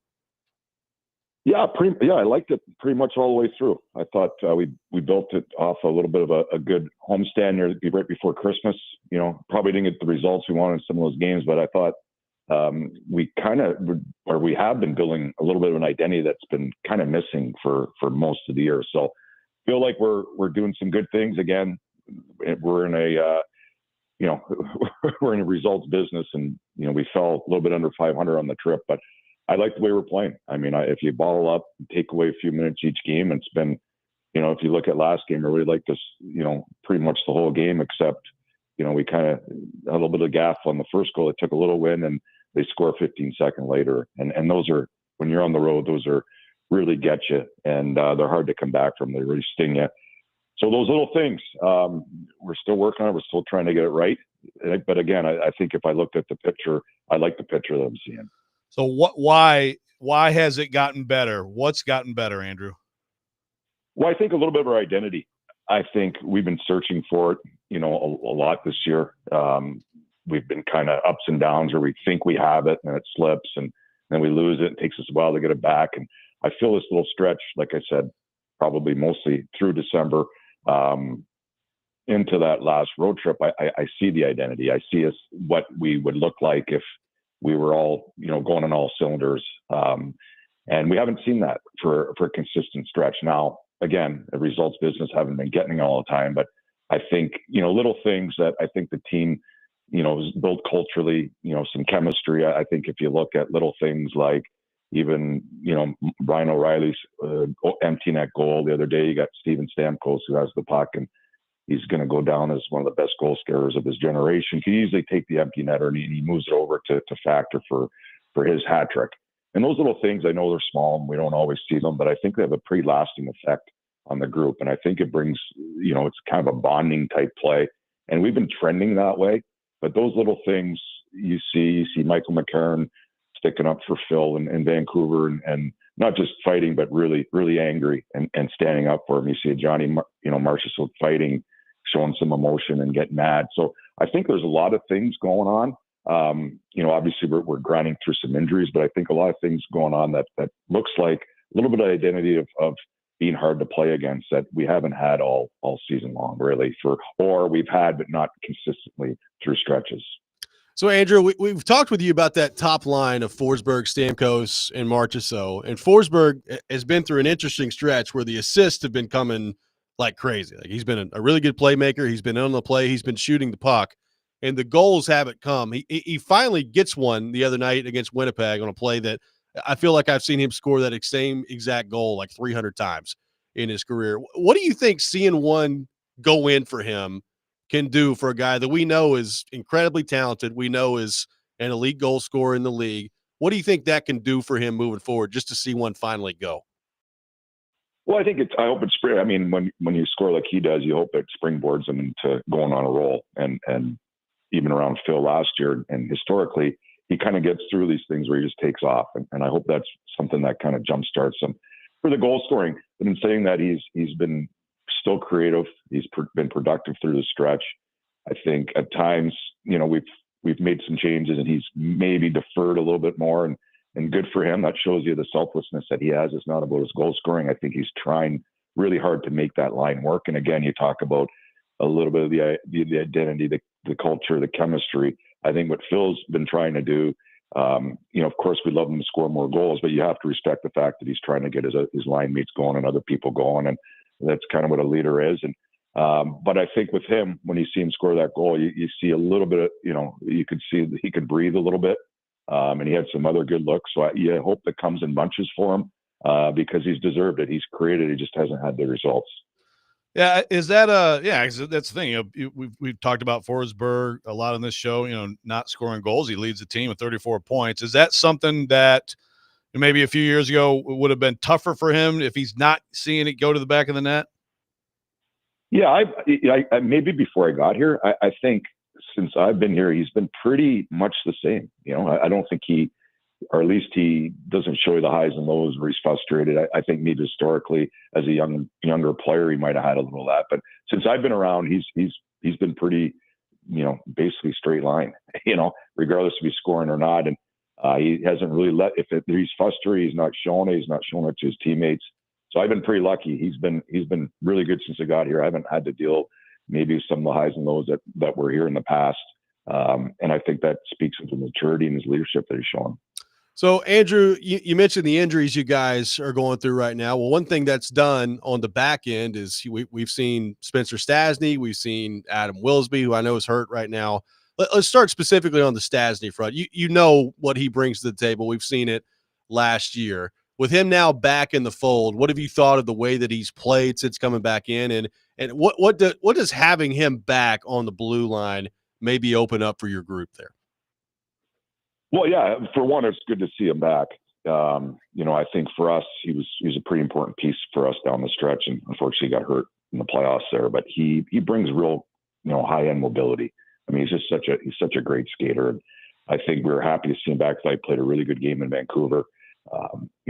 Calgary was a grind. I think when you hit those back-to-backs and two teams that play really hard and they're kind of going after our D a little bit, I think, it wasn't probably our we grinded through and we got the win. And I thought he played really well in Winnipeg. I think when he skates, it just changes a lot of our dynamic as a team. I think he brings that elite mobility that he's able to get himself out of trouble and he's up the ice. And I think it makes us a hard team to play against because he closes on you really fast with his skating. So it's good to see him back. I think, again, he had a really good push Vancouver. Calgary was a hard game and I thought he looked really good in Winnipeg. So hopefully we can grab, 2 to 3 and move the needle.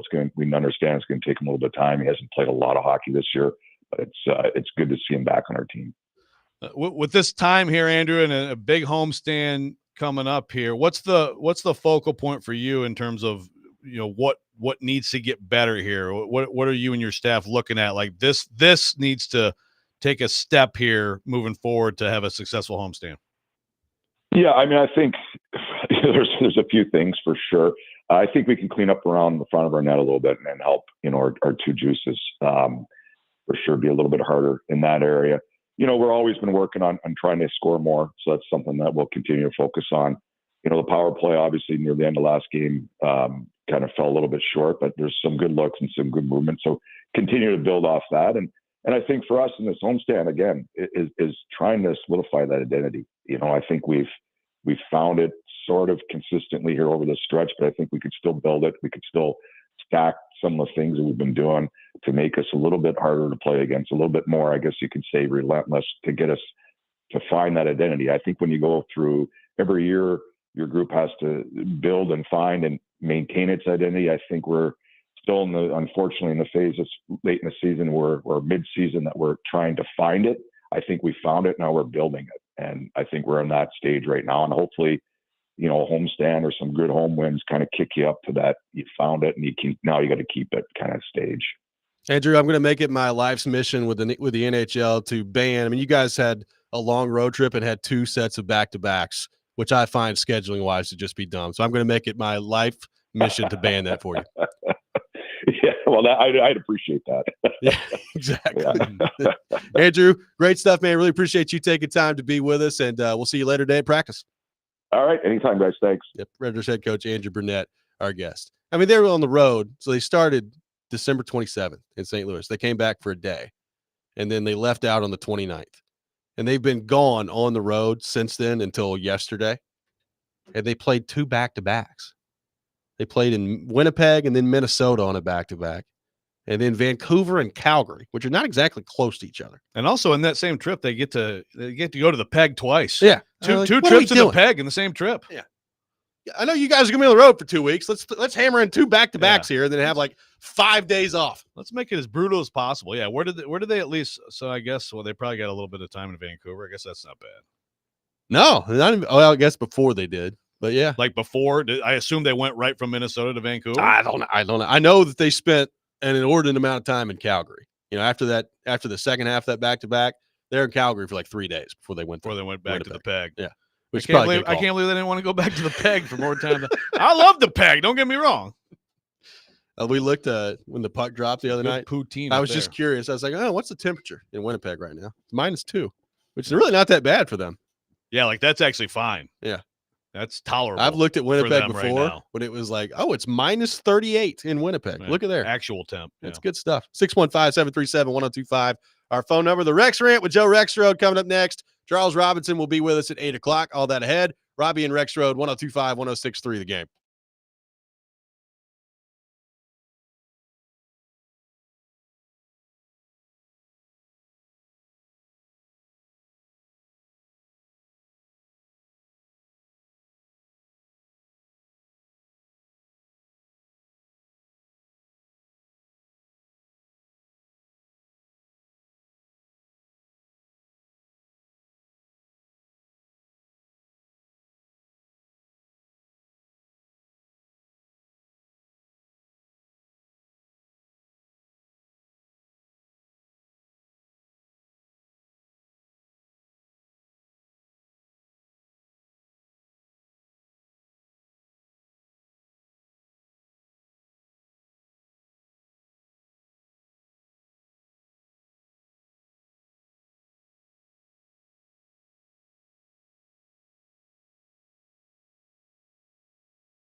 Sometimes he wakes up on the wrong side of the bed. And sometimes he's just, well, Joe. Awkward moment. Let's do it. This is the Rex Rant, now on Robby and Rexrode. Let's keep that blood pressure down, folks. No FCC violations. Thank you for your concern text line. I mean, this is like, if you ever have like onions in with other food in like a bag or something like that, like the other food is going to smell like onions. Yeah. You can take the onion out, but like the other food is going to be onion smell. I mean, you're not wrong. It's not a bad analogy. I don't think it's that bad. I think it's pretty good. Right? I mean, it's growing on me with each passing segment, I think. I mean, I love to cook, and I cook a lot with most things, people, whether you like it or not, onions and butter should be involved in most cooking, in my opinion. It's just going to make it better. But including white chicken chili. I do put a yellow onion in my white chicken chili. I dice it up. It's at the very bottom of the base with the butter? chicken.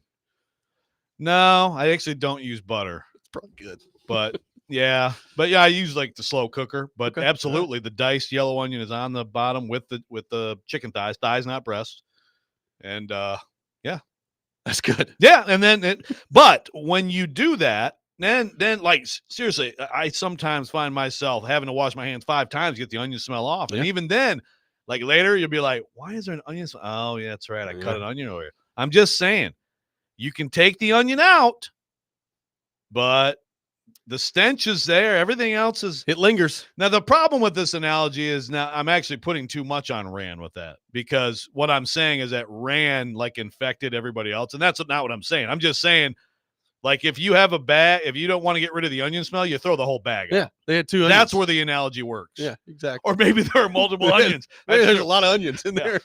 So, like, wow. I can't believe how many onions we got in this bag. Which, by the way, Keith said, we need to find a GM who is a young, upcoming onion, a blooming onion. Thank you, Keith. Today, I'm going to very calmly talk. I think my new thing with my rants, especially as much as I've been yelling, is that it's going to be very calm. I don't want Katie to stop listening to me. She promised she would be done listening to our show. She also promises she's going to do a rant someday, but she continues to not call in to do a rant. But this is a week that makes me like I feel gross about being in media a little bit. I do. Okay. Just because the way this all went down, I think the thing that bothered me the most, which is why I was screaming at Paul, it's like, like the thing he wrote, the hard truths about Rand. The hard truth, he took a nap on the plane. Again, I understand Paul got this information, and this happens sometimes. It just bothers me. But I think even more than that, what bothers me is like just the whole Brinker, the quotes that he gave Jimmy Wyatt, and again, like, oh, ball, all this stuff, but also just the car wash he did, reaching out to different people. And, I understand that it's good for a Chad Brinker to be available, and hopefully in the future he is more available than Rand was. But do you understand, media, that he desperately needs you? I mean, like, it's just media become useful idiots sometimes in these situations. And I just thought I saw a little bit too much of that in this town this week. They desperately need anyone to carry water. Again, carry water that's what we make fun of Paul for. But to change the topic, because the topic is they are a bleep show. They have bad ownership. It's a disaster. I don't care what his stupid vision is right now. I don't care. Yeah. I understand if he calls, and I'm not saying you don't write the story, but it's just like this idea that it's some, like it's impressive of him to be out here doing this. He desperately needs media to help him in any way. I'm using Brinker, but they desperately need people to help them. And right now, I just think the only story is they're a disaster. Well, and the thing is, I would assume that the way that he's handled this, going through the media car wash with Kuharski and TD and Nick Suss and all these people, probably not having an actual press conference this week would be my guess. I mean, which is what he should do, and take questions and let everybody. That's what I'm saying. Everybody have a chance. PK was talking about how, like, in some ways it's better to go through the media car wash because you do get, specific time where PK can drill down on something if he wants to. So I get that part of it, but I do think you cover a little bit more ground. And I think in today's media setting, having the live press conference is a little bit different than just making the rounds with the reporter. Like, as a reporter, I would probably rather have you just making the rounds with me and absolutely get the one-on-one. But from a fan standpoint, like, I'd like to watch it, right? Like, yes. I'd like to be able to see you answer questions from the media, and that's why, like, part of what Brian Callahan does every day, like, I enjoy that. I enjoy being able to watch that if I'm a Titans fan. Well, and I think Stillman may be onto something. I mean, of course, he makes it about him. Like, they don't want my show to play there, but he does play me. He does play audio more than anyone. But I think there is something to not being sort of not having those audio clips out there for anyone to use against you at some point. Check all the boxes part 2. I don't think that's the primary. Yeah, exactly. I don't think that's the primary reason, but I think there may be something to that. Texter says, I prefer a truthful media. Look, I'm not charging anyone with not being truthful. The reality is, if you cover this team on a daily basis, you have to deal with Chad Brinker now. And I hope he's better than Rand was, because Rand was bad. Rand was bad at understanding, the people who cover you, like, you have to be responsive to them in that job. A GM, a head coach job, an athletic director job in college, a coach job in college. If you are doing a good job and you're confident in the job you're doing, then you should have no problem. You should want to instruct media on what's really going on at times when they have questions. A lot of it's just mundane daily stuff. Yeah. You need to be responsive. Rand was not. He didn't get it. And to me, like I said yesterday, that was one of the things about him that I was like, man, if you don't understand that you have to, like, answer some questions here and there, just be willing to talk on stuff. Like John Robinson, say whatever you want to. He got it. Like, and I know Floyd did too. It's like, yeah, you have to deal with the people who cover you. Right. And again, you should want them to be informed. If you're confident in the job you're doing and you're good at it, then if you have something to hide or you suck, well, that's usually the people who aren't responsive. I heard that Mike Mayock was terrible with the Raiders and wouldn't talk to him, which is so funny. He's media otherwise. Yeah. And we saw what job he did as a GM. I don't think this is not truthful media. I have zero sympathy for anybody over there right now, given this situation, given what they put their fans through. And I'm just not impressed whatsoever that Chad Brinker, whatever happened, whatever little finger or whatever the heck happened with Rand's firing, that now he's out there with the blah, blah, blah, the talking points, and great. Don't care. Well, the thing is, some of the comments, like talking about looking for people that are going to be all ball all the time. It's like, okay, well, that's what you said Carthon was going to do last year. Now, did he not live up to that? Okay. By saying that, to me, you're saying that he didn't do that. Right. So, okay. What, you guys are all in this together. So we brought up the Snead example earlier. Like, there's pretty direct correlation between Brinker and the Snead part of this, the trade. So I get it. Like, if Rand wasn't doing the things that he was supposed to be doing, then okay, fire him. I get all that. I just still, from the personnel decisions, which is really what that job boils down to, from the personnel decision part of this, I just don't get how there's that much separation between the two based on what we know. And which leads me to question everything about what's going to happen moving forward here. Look, Chad Brinker may go on. They may find a quarterback in this year's draft. Maybe they evaluate Shedeur Sanders and they think that he's great and he comes to the NFL and he totally transforms his franchise. That's possible. That could happen. And if that happens on Chad Brinker's watch, he's going to get credit for that. I just, based on everything we know about how this has gone down the last couple of years, I don't know how, if you're Amy Adams Strunk in this situation, it gets to this point. Forget the Brinker part of it. Forget the Carthon Brinker. But I don't know how, if you're her looking at this situation and you've determined and said in your statement that the status quo isn't good enough and that you felt uncomfortable about staying the course. I don't know how you come to that conclusion and then have this outcome with what you've decided to do from her standpoint. It just continues to, those two things don't add up to me. Right. No, it doesn't at all. Like on the YouTube chat, some people are saying, so Marlando 77, Brinker took over the role. Rand was just a figurehead used to talk to players. I mean, yeah, I think Rand made decisions. I think Chad made decisions. I think they made decisions together. Didn't go well. So no, I don't, I understand the Rand liking to play GM and all that stuff. Look, there was stuff that people said about Rand that wasn't positive. It's like, just the napping on the plane thing. It just doesn't tell me much, man. I'm sorry.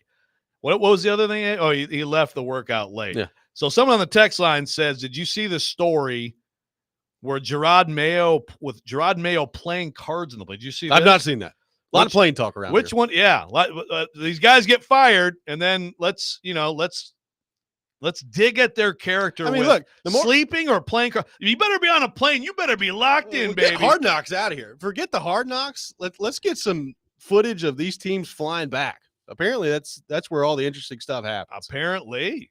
I mean, my goodness, if you aren't don't even buckle your seatbelt. Get the film on right now. Exactly. Or you are fired. It's stuff like that. It's just dumb. Charles Robinson from Yahoo Sports will be with us coming up next. We'll get his thoughts on the Titans firing of Rand Carthon and where they go from here with Chad Brinker. Robby and Rexrode, 102.5, 106.3 The Game.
Final hour, Robby and Rexrode, 102.5, 106.3 The Game. Robby Stanley, Joe Rexrode, Nick Keyser here with you on this Thursday morning.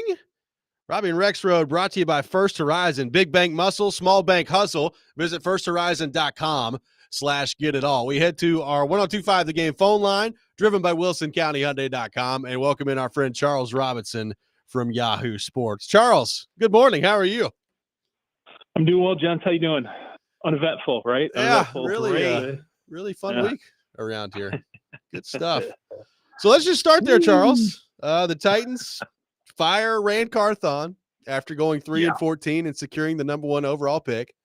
And yet they have retained Chad Brinker, which the way it's been sold to us is those two have basically been in partnership the last year. What do you make of the move, the latest in a series of moves from Amy Adams-Strunk?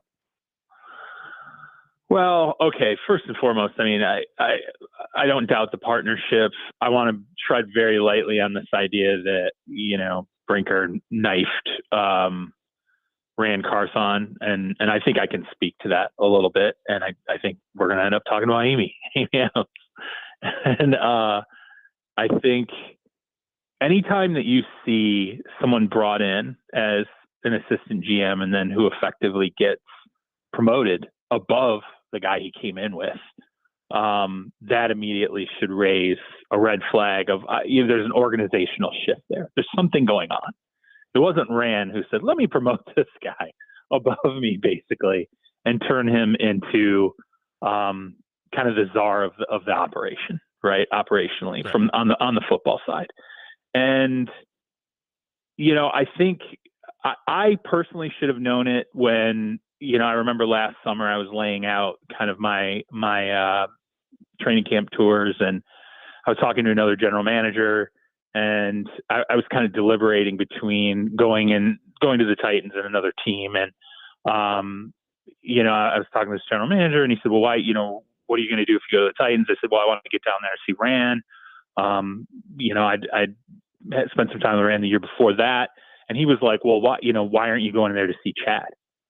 And I was like, well, I'm not specifically not going there to see Chad, but I thought it was interesting that he brought it up. And I was like, well, what's your perception of that? And he's like, well, Chad's the guy running the operation now. He's like, don't you want to go see the guy running the operation? And right then I should have been like, okay, like this perception.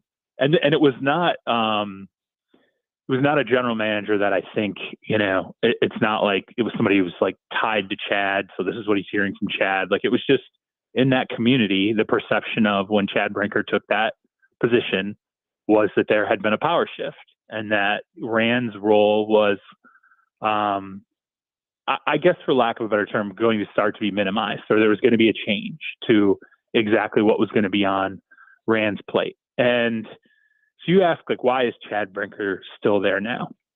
I can answer that actually really easily.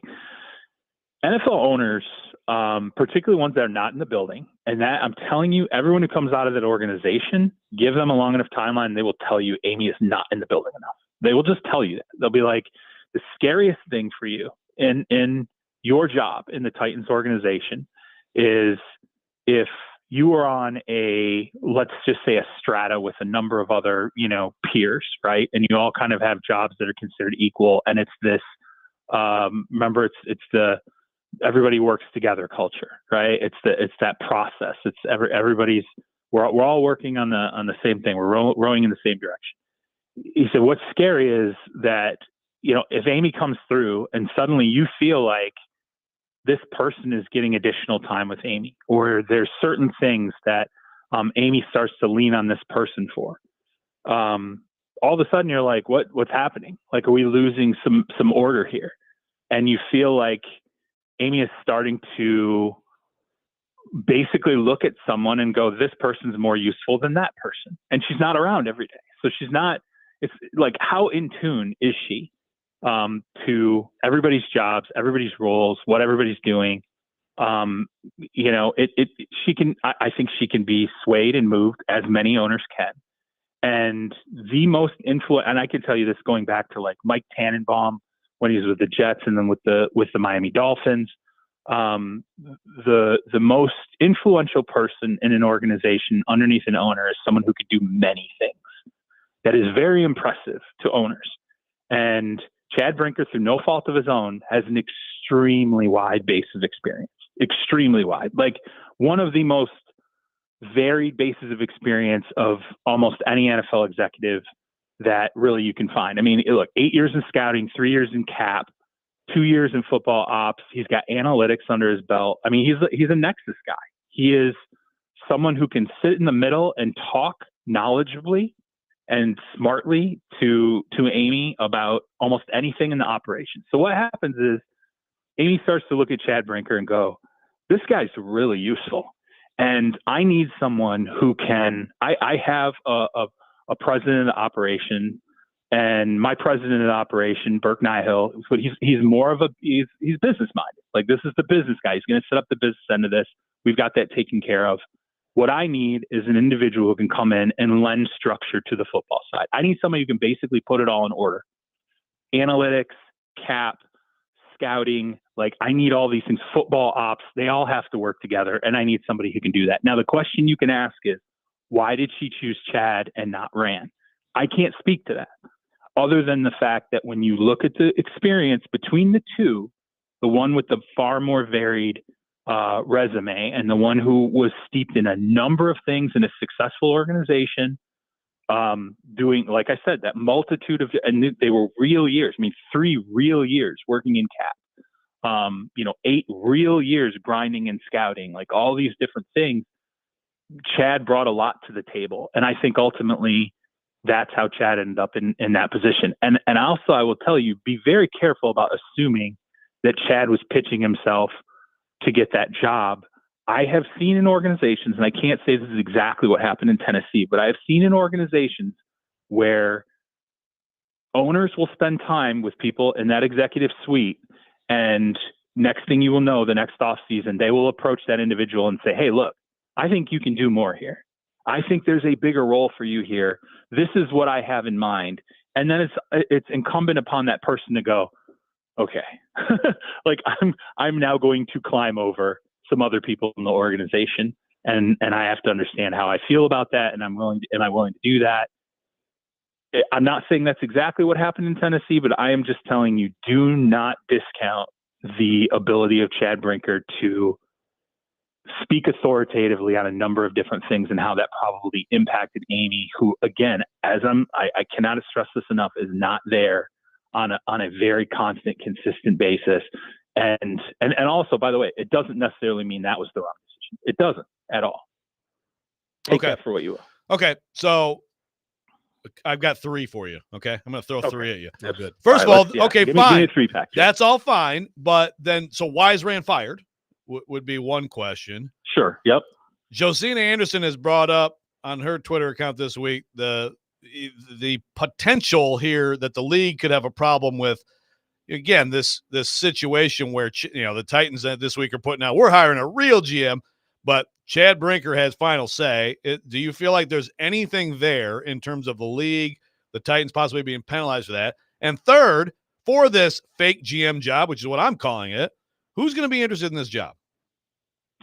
Okay, so first and foremost, why was Rand fired? I mean, if it was so bad, which it has been, we can all agree the product's bad.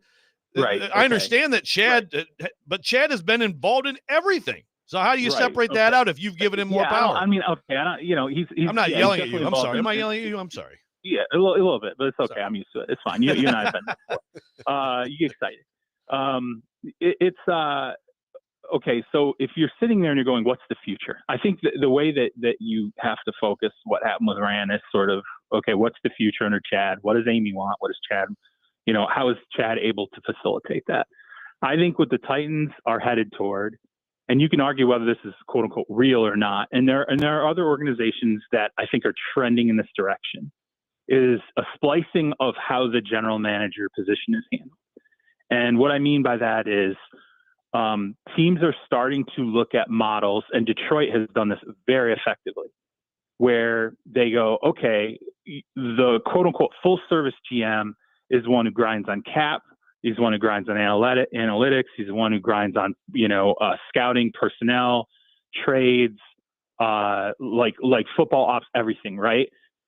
I think some organizations are trending away from that. I think Detroit's got something to do with that because Brad Holmes' primary focus in Detroit is scouting czar. Like you go out, you identify the players, both pro and college, who you believe most like best facilitate what the coaching staff needs, what they want. Like the biggest, you're sitting there and you're looking at Brad Holmes and you're saying, your job is to work at your highest level with Dan Campbell and the coordinators and knowing what fits the culture and going and getting those guys. And the way you do that also is obviously overseeing, pro and college scouting. And that is your sole focus.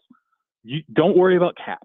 You can worry about analytics in terms of how that ties into, going and getting and evaluating players. That's fine. We'll deal with cap. We'll deal with balancing out how to re-sign these guys in 3-4 years, how to balance the cap 2 years down the road, 3 years down the road. We'll deal with, the football ops aspects of how to tie in all these departments. You have the biggest chunk of the operation that needs to be tied in, but we want you focused on that. That is personally, I think that is where the Titans are trending. I think that is what's going to ultimately happen, where you will see who Chad Brinker hires, who Amy hires for that general manager position. But I think, it's going to be it's very much leaning into like, who's Chad Brinker working with? I think the two things I would look for is number one, I think it's going to be somebody Chad trusts and has a relationship with, because that's important in that building. It's shown in the past. You do not want someone who comes in loyal to Amy first. I'm sorry, but it's a reality. Like, you have to be worried about that. If you bring in somebody that's loyal to Amy first, they're going to end up taking your job, being put above you, or there's going to create some kind of a schism in the organization down the line once problems really start to happen. Number two, so they got to be loyal to, I think personally it's got to be somebody that Chad trusts and is going to be loyal to Chad and what that vision ultimately is going to be. And then number two, and I think this is equal parts, I think it's going to be a scouting czar. I think it's going to be someone who is very, very driven into scouting, grinding hard on finding who the coaching staff needs, like what fits the culture, both pro and college, and then having a very, very strong bond, a tight bond with the scouting department. And in that vein, and I want to be real careful here, but I will bring this up because it did happen. Early on when Rand got the job, there were scouts who were in their last year of their deals under Rand. And Rand started to take care of different things in the organization. And then there were guys in the scouting department who were like, hey, what's going on with us? Like, we don't know what our future is. We're coming into the last year of our deals. Are we going to be around? Like, are we up? Like, what's the deal? Are we done here? Like, and eventually it got resolved, but I think they were surprised how like it felt like for some people in the scouting ranks, it felt like an afterthought, and that alarmed them. They're like, are we really this closely tied together as a person on a scouting department when we now have a general manager and he's basically getting to us in a way where we feel like we're, and I don't want to kill Rand for that either, by the way, because when you walk in the door, there's a million different things to do. And Rand was definitely tasked with a lot of things operationally. And when you haven't done that for any general manager who becomes a general manager for the first time, it can be overwhelming. And so some things get prioritized and you don't realize how other people are now staring at you going, okay, like, what's the deal with us? Like, what are we being taken care of here? And again, it did get taken care of, but I think it was a little nerve wracking early on. That's not something that the next general manager comes in, you are going to be expected to first and foremost be thinking about your area scouts, your over the top scout, you're all like literally every layer. That's your baby. And that's what you need to worry about. Not the cap, not, how is analytics now functioning, this new thing we're bringing into the organization, how are we going to use that? And that's Brinker's job. That's what he does. He ties everything else together. So that to me is, I think the search for that person is part of why, Rand is out of a job today, because clearly either Amy feels like there's a better choice for it, Chad feels like there's a better choice for it. Plus, there were a number of moves, and yes, I do agree with you. I do think Chad, impacted some of these moves as well that did not work out well. and there's a resetting of the table. And it's like, it's not like there's no track record to work on. So there's that aspect of it. The Josina thing and like, will it be a real GM job? And I don't know, man. You're getting into a lot of gray area there. Like, I don't know. Like, explain to me what a real GM job is, because if you come in, is like, I'll ask you, Joe, is Brad Holmes a real general manager? Detroit sure as hell thinks he is. Is he a real general manager? Even though he doesn't do the, hey, I'm the octopus with my 8 arms on 8 different parts of the organization, or well, final say is probably the thing, right? But I understand, like some organizations, that's the coach. Okay, prove final say. I'm sorry, but that's a crock. Yeah, that's a total crock. You know, we can run around out here. You and I are going to have final say. We're going to be the 2 old men and the 2 old Muppets sitting up in the gallery complaining to each other about who had final say over what. Prove it. It's the least provable thing in any organization. Who had final say? Guess who has the final say? Owner. The owner has the final say, because the owner can stop any move that happens at any point they choose. So what are you going to say? Chad Brinker's got the final say? You're going to say Amy didn't have the final say? Yeah, I hear what you're saying, but it is interesting when you think about in terms of the rules that dictate the hiring of these jobs, right? I guess it's an interesting question. Again, prove it. When's the last time? Okay, tell me when's the last time any NFL team got whacked concerning a general manager having or not having final say? It's never happened. It was always the first, Charles. It's never happened. No, I mean, it's just, I get it. I understand the complaint here, but what are you going to tell me? Are you going to tell me Brad Holmes has final say in Detroit? You don't think anyone else weighs in on that process, and that it ultimately comes down to, you think if Dan Campbell says to Brad Holmes, Brad says, hey, I want to bring in this guy, and Dan says, yeah, doesn't fit our culture, isn't the right, like, first off, but that's a coach and a GM, but we're talking about a different job title. You know what I mean? So I hear what you're saying, but that's a coach and a GM. So I think that dynamic can go however it goes, right? Okay, well, we'll see. We'll see if the league ever decides, okay, you've got basically someone who's a layer above. Okay, I mean, why is Ryan Poles, what's going on in Chicago? Where's that case? You telling me that Kevin Warren, when he sits up there as the team president, says, we're not firing Ryan Poles, we're the greatest, we're the best job, we're this, we're that, this is what we're going to get, that's what we're going to do, blah, blah, blah. Okay, why didn't they get whacked? You telling me that Kevin Warren wasn't sitting up there effectively, blasting out to everyone that I'm the final say guy? That's what it looked like to me. He clearly was a layer above Ryan Poles. You tell me Ryan Poles has final say when Kevin Warren's sitting there saying, we're not firing Ryan Poles. We're going to keep Ryan Poles, and we have the best job, and here's why, and here's all the different things that lay out on the table. And then you're going to tell me, yeah, man, Ryan Poles is walking into Kevin Warren's office and he's saying, here's how this is going to go. I'm calling the shot here. I mean, nothing happened there. Okay. All right, you talked me into it or out of it or whatever. So number 3, what was number 3? Well, I mean, just just the third question. Who would want this job? Yeah. I mean, that's. Oh, okay. Great question. That's a great question. Thank you. And it's a very valid question, because this is not a good look.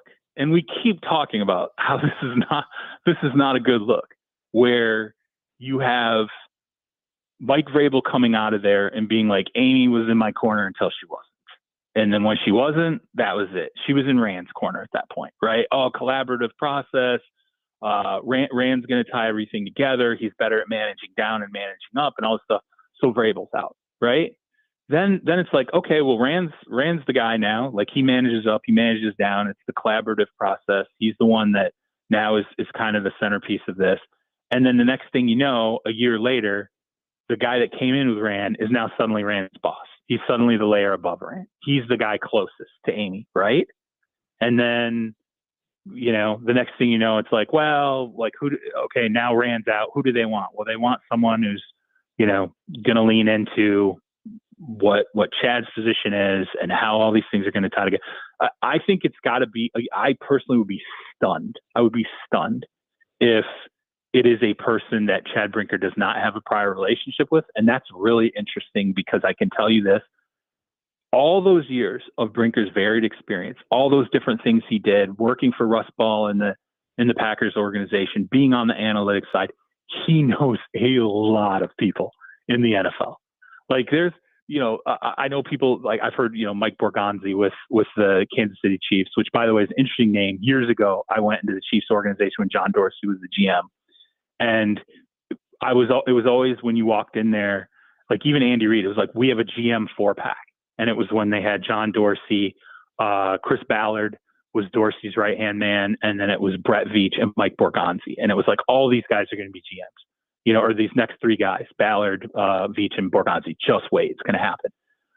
But he's got a relationship with Borgonzi, and that's through working these varied, positions through all these years with the Packers for a really long time. You end up with counterparts in other organizations over long periods of time. It's Ian Cunningham with the Bears. There's a reason why, people are sitting there going, well, what's the tie between him and Ian Cunningham? Like they sit there and they stare and they're like, where do these guys overlap? Like, how does this occur? It's his experience working through cap things, analytic things, working through trades, working through personnel, being on the road, grinding as a scout, like all this different stuff. He has collected a lot of relationships. He is, I'm not going to sit here and pick sides or say this guy's that, he is very much respected. He's got a ton of relationships, and it's that very level of experience that have kind of created this situation the way that it is right now with the Titans. And he might work out great. It might be a total mess and a crash and burn. But the last thing I think I will see is some general manager come in there who has no real tie to him and be like, that makes a lot of sense. That to me would be alarming, because that would suggest something else is going on in the organization beyond that. I would think that's Amy making a decision. That's Amy meeting with some candidates or taking the counsel of someone outside of the organization, and then all of a sudden starting to lean into a candidate that is not necessarily aligned with this, what I believe is ultimately going to be basically a scouting czar.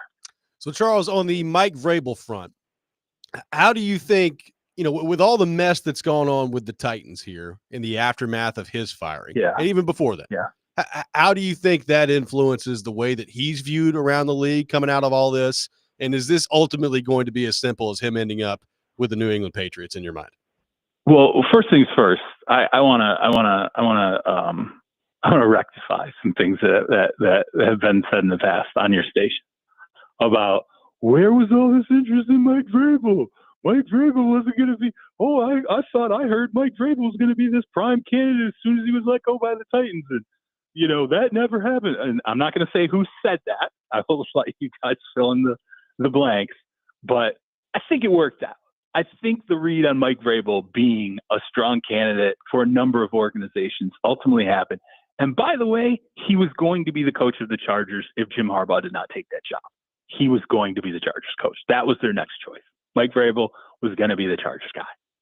And this, to me, what's happening now in this rotation, it speaks to what we said after Mike Vrabel was fired. My read on it was he is valued. He's definitely valued as someone who can come in, put a structure in place. He can hire good offensive coordinators when it's got to happen. He can get a lot out of players who aren't necessarily meeting, their full potential. I think you could go back and draw a line to a number of guys during Mike's regime where they squeezed every drop of juice out of guys that they possibly could. I think when you look at the Titans' experience, it's very heavily going to play into how Mike handles this coaching search. His relationship with the owner is paramount. I think his top two criteria, and I don't even think it's 1-2, I think it's 1A, 1B, is he's going to go in and what's my feel with the owner? What's the connection here? Do I believe that this bond is real? It's going to exist, and it's going to weather. If it's a kind of roster that needs churn, it's going to weather that. And then number two, it's what is my relationship to the personnel department, the general manager? Is this someone who can understand the culture we're building, get me the guys that fit the culture, get me the guys that fit what we're looking for on the field schematically, Those are the two things that I think he values most, and I actually think he's going to really spend some time weighing this. I know the Patriots, they move on from Gerard Mayo. I do think part of the motivation there was they think this cycle is going to be a one-shot cycle of Vrabel, and this is the best shot they're going to get at him. You can get into the whole what was going on with Mayo and what a mess like the building became over the last year. But I don't think Mike just takes that job because the Patriots I do think he's got that tie with ownership. I do think there's that bond, but it's a different environment now. There's in terms of the fan base, in terms of the media, it is a ratcheted up environment right now where there is a heavy amount of criticism. And I don't know that ownership has done a great job of completely shutting that out over the last year. And I think some of that leaked into the Mayo, sort of the souring of things with Mayo over the last couple weeks of the season. So I think that's a little dangerous when Mike looks at it. Plus the Patriots are probably a 2-year roster term. So it's like, okay, do the Crafts understand that this is going to be 2 years of, really turning over this roster? And then when we get to, 2027, you're going to look at it and go, geez, 85 to 90% of the players are gone from that 2024 season. So I think he weighs that out. I think the Bears the same situation. What's the connection to ownership? What's going on with Kevin Warren and Ryan Poles? There's some familiarity with Poles, in the sense of systematically in the past being involved in similar things. Kansas City, Poles came up in Kansas City, he worked with Scott Pioli, low-level scouting job, but he's very familiar with kind of how the Patriots valued players and the way that their scouting grades worked and all these different things, which Mike is very familiar with. And there are certain aspects of that were carried over into the Titans when Mike took that job. So there's some overlap there. I just think that Mike's going to be very careful about the job that he takes. And the one wild card that I think that I feel is probably less likely to happen now, because I think the Cowboys are going to retain Mike McCarthy. If that job came open, I think there would be mutual interest. I told you guys before that Dallas was high on Mike's list. I still think it would be high on Mike's list. And I think they would be very interested in Mike. I think it's interesting that the Bears wanted to talk to Mike McCarthy, and the Cowboys were like, nah, not gonna do that. So it kind of makes me feel like that's a little less likely. So Mike's the belle of the ball, though. It happened. So whoever thought, geez, Mike was supposed to be this big candidate, he's not a big candidate at all, they didn't know what they were talking about. Just want to say that. There you go. Charles Robinson, our guest, joins us every Thursday morning at 8:00. Charles, great stuff, man. Appreciate your perspective and your time, and we'll talk to you next week. Appreciate it, guys. Take it easy. Charles Robinson from Yahoo Sports. Lots to react to there from Charles.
Welcome back in. Robby and Rexrode, 102.5-106.3 The Game. Taking your thoughts on our phone and text lines, driven by WilsonCountyHyundai.com. 615-737-1025 is our phone number. Appreciate Charles Robinson from Yahoo Sports for being with us in the last segment there. Lots of praise on the text line for Charles. Yes. Always a great segment. Lots of people loving it. It was interesting. It was very interesting. And do we need to get Charles and Stilly together? I mean, he was taking a shot at Stilly, right? I guess. Yeah. I guess so. I think we need more of that. Honestly, I don't remember. Was Stilly like on an island with this? Oh, you told me Vrabel's going to be a candidate. I mean, Stilly, of course, has flip-flopped because this year I've heard him now saying, well, see, now look at Vrabel about to get a good job, just like I said. So a year ago, he was like, oh, I thought Vrabel was a good candidate. I guess he sucks. Is that what's going on? Are we talking about more flip-flopping from Stilly? Well, I think we need to get Charles and Stilly together. I think we do. Now, I know I've heard Stilly's, fair complaint that Charles talked about multiple draft picks or a first-round pick or 2 first-round picks for Vrabel. Now, to be fair to Charles, the entirety of NFL media was saying that. So, yeah, Charles was wrong. Others were wrong.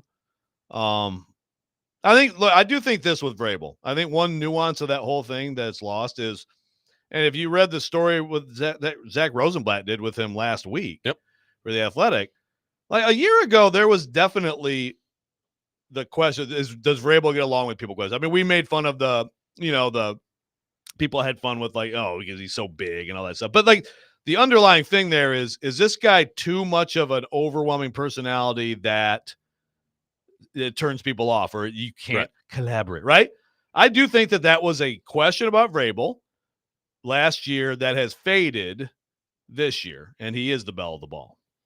So you have a new nickname that you are willing and ready to dub to the Tennessee Titans and the new power structure that's about to take place here. Well, yeah, we always have to have a nickname. Vray Rob, Vray Ranahan, right? I mean, it's not the owner to me; it's the power structure, and that has always been involving the coach. But I'm taking the coach out of this, okay? Because I just don't know what's going to become of Brian Callahan. I don't know if he's going to become a scapegoat soon as well. But I think that what we've seen. Couple things right before I get to this. It's a huge moment in the history of our show that we have a new nickname for the Titans power structure. But a lot of some people got on Charles and some people are there's a lot of back and forth on Twitter too on the whole did Chad stab Rand in the back. Right. I will say this. I don't think that Vrabel stabbed John Robinson in the back. Amy did what she did. I don't think Rand stabbed Vrabel in the back. She did what she did. I don't know what happened with Brinker. I don't know if Brinker's one of the people out here telling people all these bad things about Rand or not. I don't know. I don't know the conversation you had with Amy. But it is possible that Amy did like basically the way Charles laid it out. Now, what isn't a question is that, again, Brinker has gone on this whole PR campaign this week in the wake of it, which, as I've said, I don't want to hear it right now. But just saying, look, I don't know. But I do know that Brinker is part of the power structure. And to me, it's Burke Nihill. This is Burke and Brinker are the power structure. That is it's no longer the coach. I'm putting Burke Nihill in with Brinker. This is what the Titans will be called.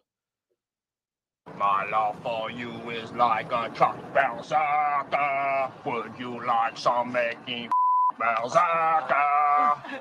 Burke and Brinker are berserker. That is what I will call the Titans from now on. Thank you. Do you know what that's from? I have no idea what that's from. Give me another play, Nick. My love for you is like a truck Balzaca. Would you like some making Balzaca? You're very proud of yourself. I am so proud of myself. And my fellow Gen Xers, if you know the movie Clerks, then I would hope that you would appreciate seen that one. that. Oh my God! So Kevin Smith, you're familiar with Kevin Smith? Yeah. Like Jay and Silent Bob. Okay, well they were born in the movie Clerks. Okay, and you have to go back and watch Clerks. It's like a movie that was made for $10 in like 1995. But yes, this was a guy they knew who he was like he was a Russian metal singer who had a song called Berserker. Brinker, Berserker. And the Titans are absolutely berserk, right? I think this is perfect, and I'm going with it, and I hope you'll all join me. I got to say, I like Stinker earlier on the program. I mean, Stinker. Amy Adams, Strunk, and Chad Brinker. Stinker. Yeah, I mean, Stinker has its place too. Look, we can have multiple names. We can have all, but I'm going with Berserker. When we talk about the Titans, I'm going with Berserker. We've been doing this show now for basically 5 years. Hard to believe. Yeah. I don't know that I've ever seen you more proud of yourself than you are right now. Well, it just came to me because like Bert, because I was trying to think like, Bert, Bringer, Chad, Burke, Brinker, Berserker. Oh my God. I love that song. Print the t-shirts. Did you? There's more of the song, by the way, but I just thought that was the good thing to. It was a good zone that you saw. Give me one more. Just give me one more. Come on. Go watch this movie, everybody. It's Clerks. My love for you is like a truck berserker. Would you like some making berserker? Just amazing. And right there in the movie, Jay is like, oh man, that's really great. It's a great movie. Rexrode's a creative genius. We'll take your reaction to his nickname for the Titans. Final thoughts as well. Reaction to what Charles Robinson had to say. We'll get more into all that coming up next. Robby and Rexrode, 102.5, 106.3, The Game.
The Game National Sports Network, your home for the college football playoff, presented by Twin Peaks and Parma Tractor and Equipment.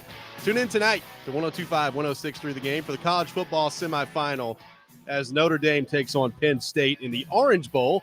Kickoff at 6:30. Taking your thoughts on our phone and text lines driven by WilsonCountyHyundai.com. Yeah, our listeners are so freaking good. Dan and others on the text line. So this makes, again, you have to understand, you have to have seen the movie Clerks, but I guess Brian Callahan then is Dante, who is one of the clerks in Clerks. I'm not even supposed to be here today. I mean, it's absolutely perfect. Just a beautiful setup. I didn't think that's beautiful. Thank you. All of you, thank you who know the movie and love that we are now calling the Titans Berserker. And for those of you who don't, I advise you to watch Clerks. Or just refer to them as Stinker. Or someone's saying Strinker, but I think Stinker. Stinker is better. Stinker is good. Stinker is certainly better. This is what we've resorted to. Your final thoughts on what Charles had to say in terms of the firing of Rand Carthon and perhaps how Brinker landed in this position. What did you make of Charles's thoughts on that? Well, look. By the way, if you missed, you can check out later on our podcast. And someone on the text line said, "How much are the Titans paying Charles?" I mean, hey, anything that's different from Chad Brinker is Mephistopheles with some people is going to be problematic, and I get it. But Charles didn't say he knows exactly how it went down, right? I mean, I don't know. I don't know who said what. I don't know. I mean, there's interesting thoughts about the firing itself that I'd love to hear more about in public. How that happened, I mean, it's a bleep show, but I think he had some good points about Amy and how not being in the building is a problem and how, maybe sometimes people curry her favor without necessarily trying to. I think that's possible. I mean, again, I don't know what Rand did. I don't think Vrabel was calling Amy. Again, I don't know all the conversations, but I don't think Vrabel was out there, trying like, hey, you need to fire J-Rob. Right. When it happened, we talked about that. Everybody talked about that. Oh, yeah. So Vrabel with the backstabbing, right? I mean, that's naturally where you go to. But again, the problem here is whether he did or not, the problem is her and not identifying that all these things that you don't like that appeared that were fireable in your mind were tied to him too, whether he backstabbed or didn't. Well, he brought up another thing that we've talked about before, particularly before she took over as controlling owner. But how much is her not being in the building all that much a big deal? How often is she there? I don't know. Like, look, there are some owners that are probably there too much, right? Yeah. Get in the way. What's the balance there? I don't know. But I mean, you heard it from Charles there, and Charles isn't just pulling that out of thin air. Like, he's clearly talked to some people who feel like that's a problem, that she's not around all that much.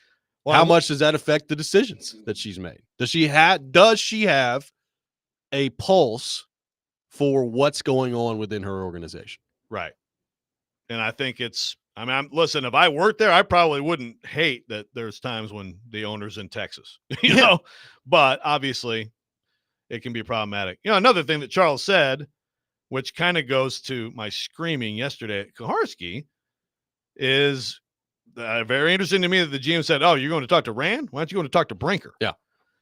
And again, that's where we get into, as you brought up the story, credit to Zach Lyons, the Koharski story about the trade with Snead, where clearly he was spearheaded that. And it's so I just feel like there's just been some scapegoating and this happens. When Vrabel got fired, it happened too. Vrabel was a problem. People want to believe that. Yeah. But it just doesn't add up at all. It doesn't. And it makes the statement even because let's just assume that that's true. Hey, look, Koharski talked about this at the time when Brinker was promoted and was technically ahead of Rand Carthon. Koharski talked about it at the time, said that's weird. Like that's not a normal setup that has just taken place here. And you heard Charles kind of lay it out there. Well, if that's true, and the perception was, as Charles laid out, like, why are you going to talk to Rand? Go talk to Chad. He's the one running the organization. Then it makes her statement that she released a couple of days ago on the firing of Carthon even more confusing when you talk about how uncomfortable she was keeping things the same, right?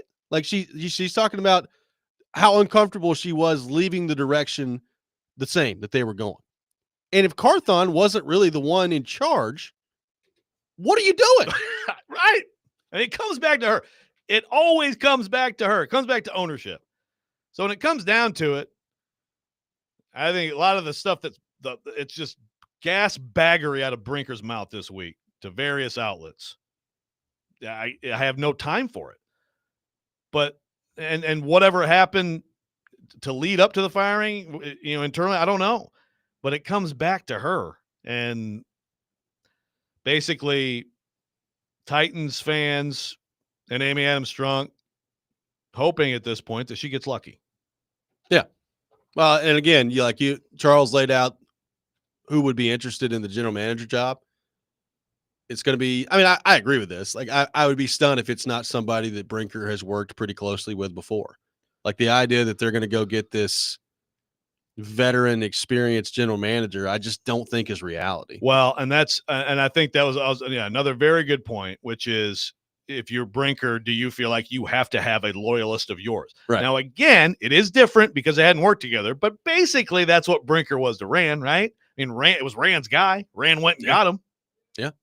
But still, this would be different if it's someone who's worked with them, and it makes total sense. It would be surprising if it's someone. Indy Ben. Hi, Indy Ben. How's the Colts doing? Excited about Ballard? It's good to hear from you, though, Indy Ben.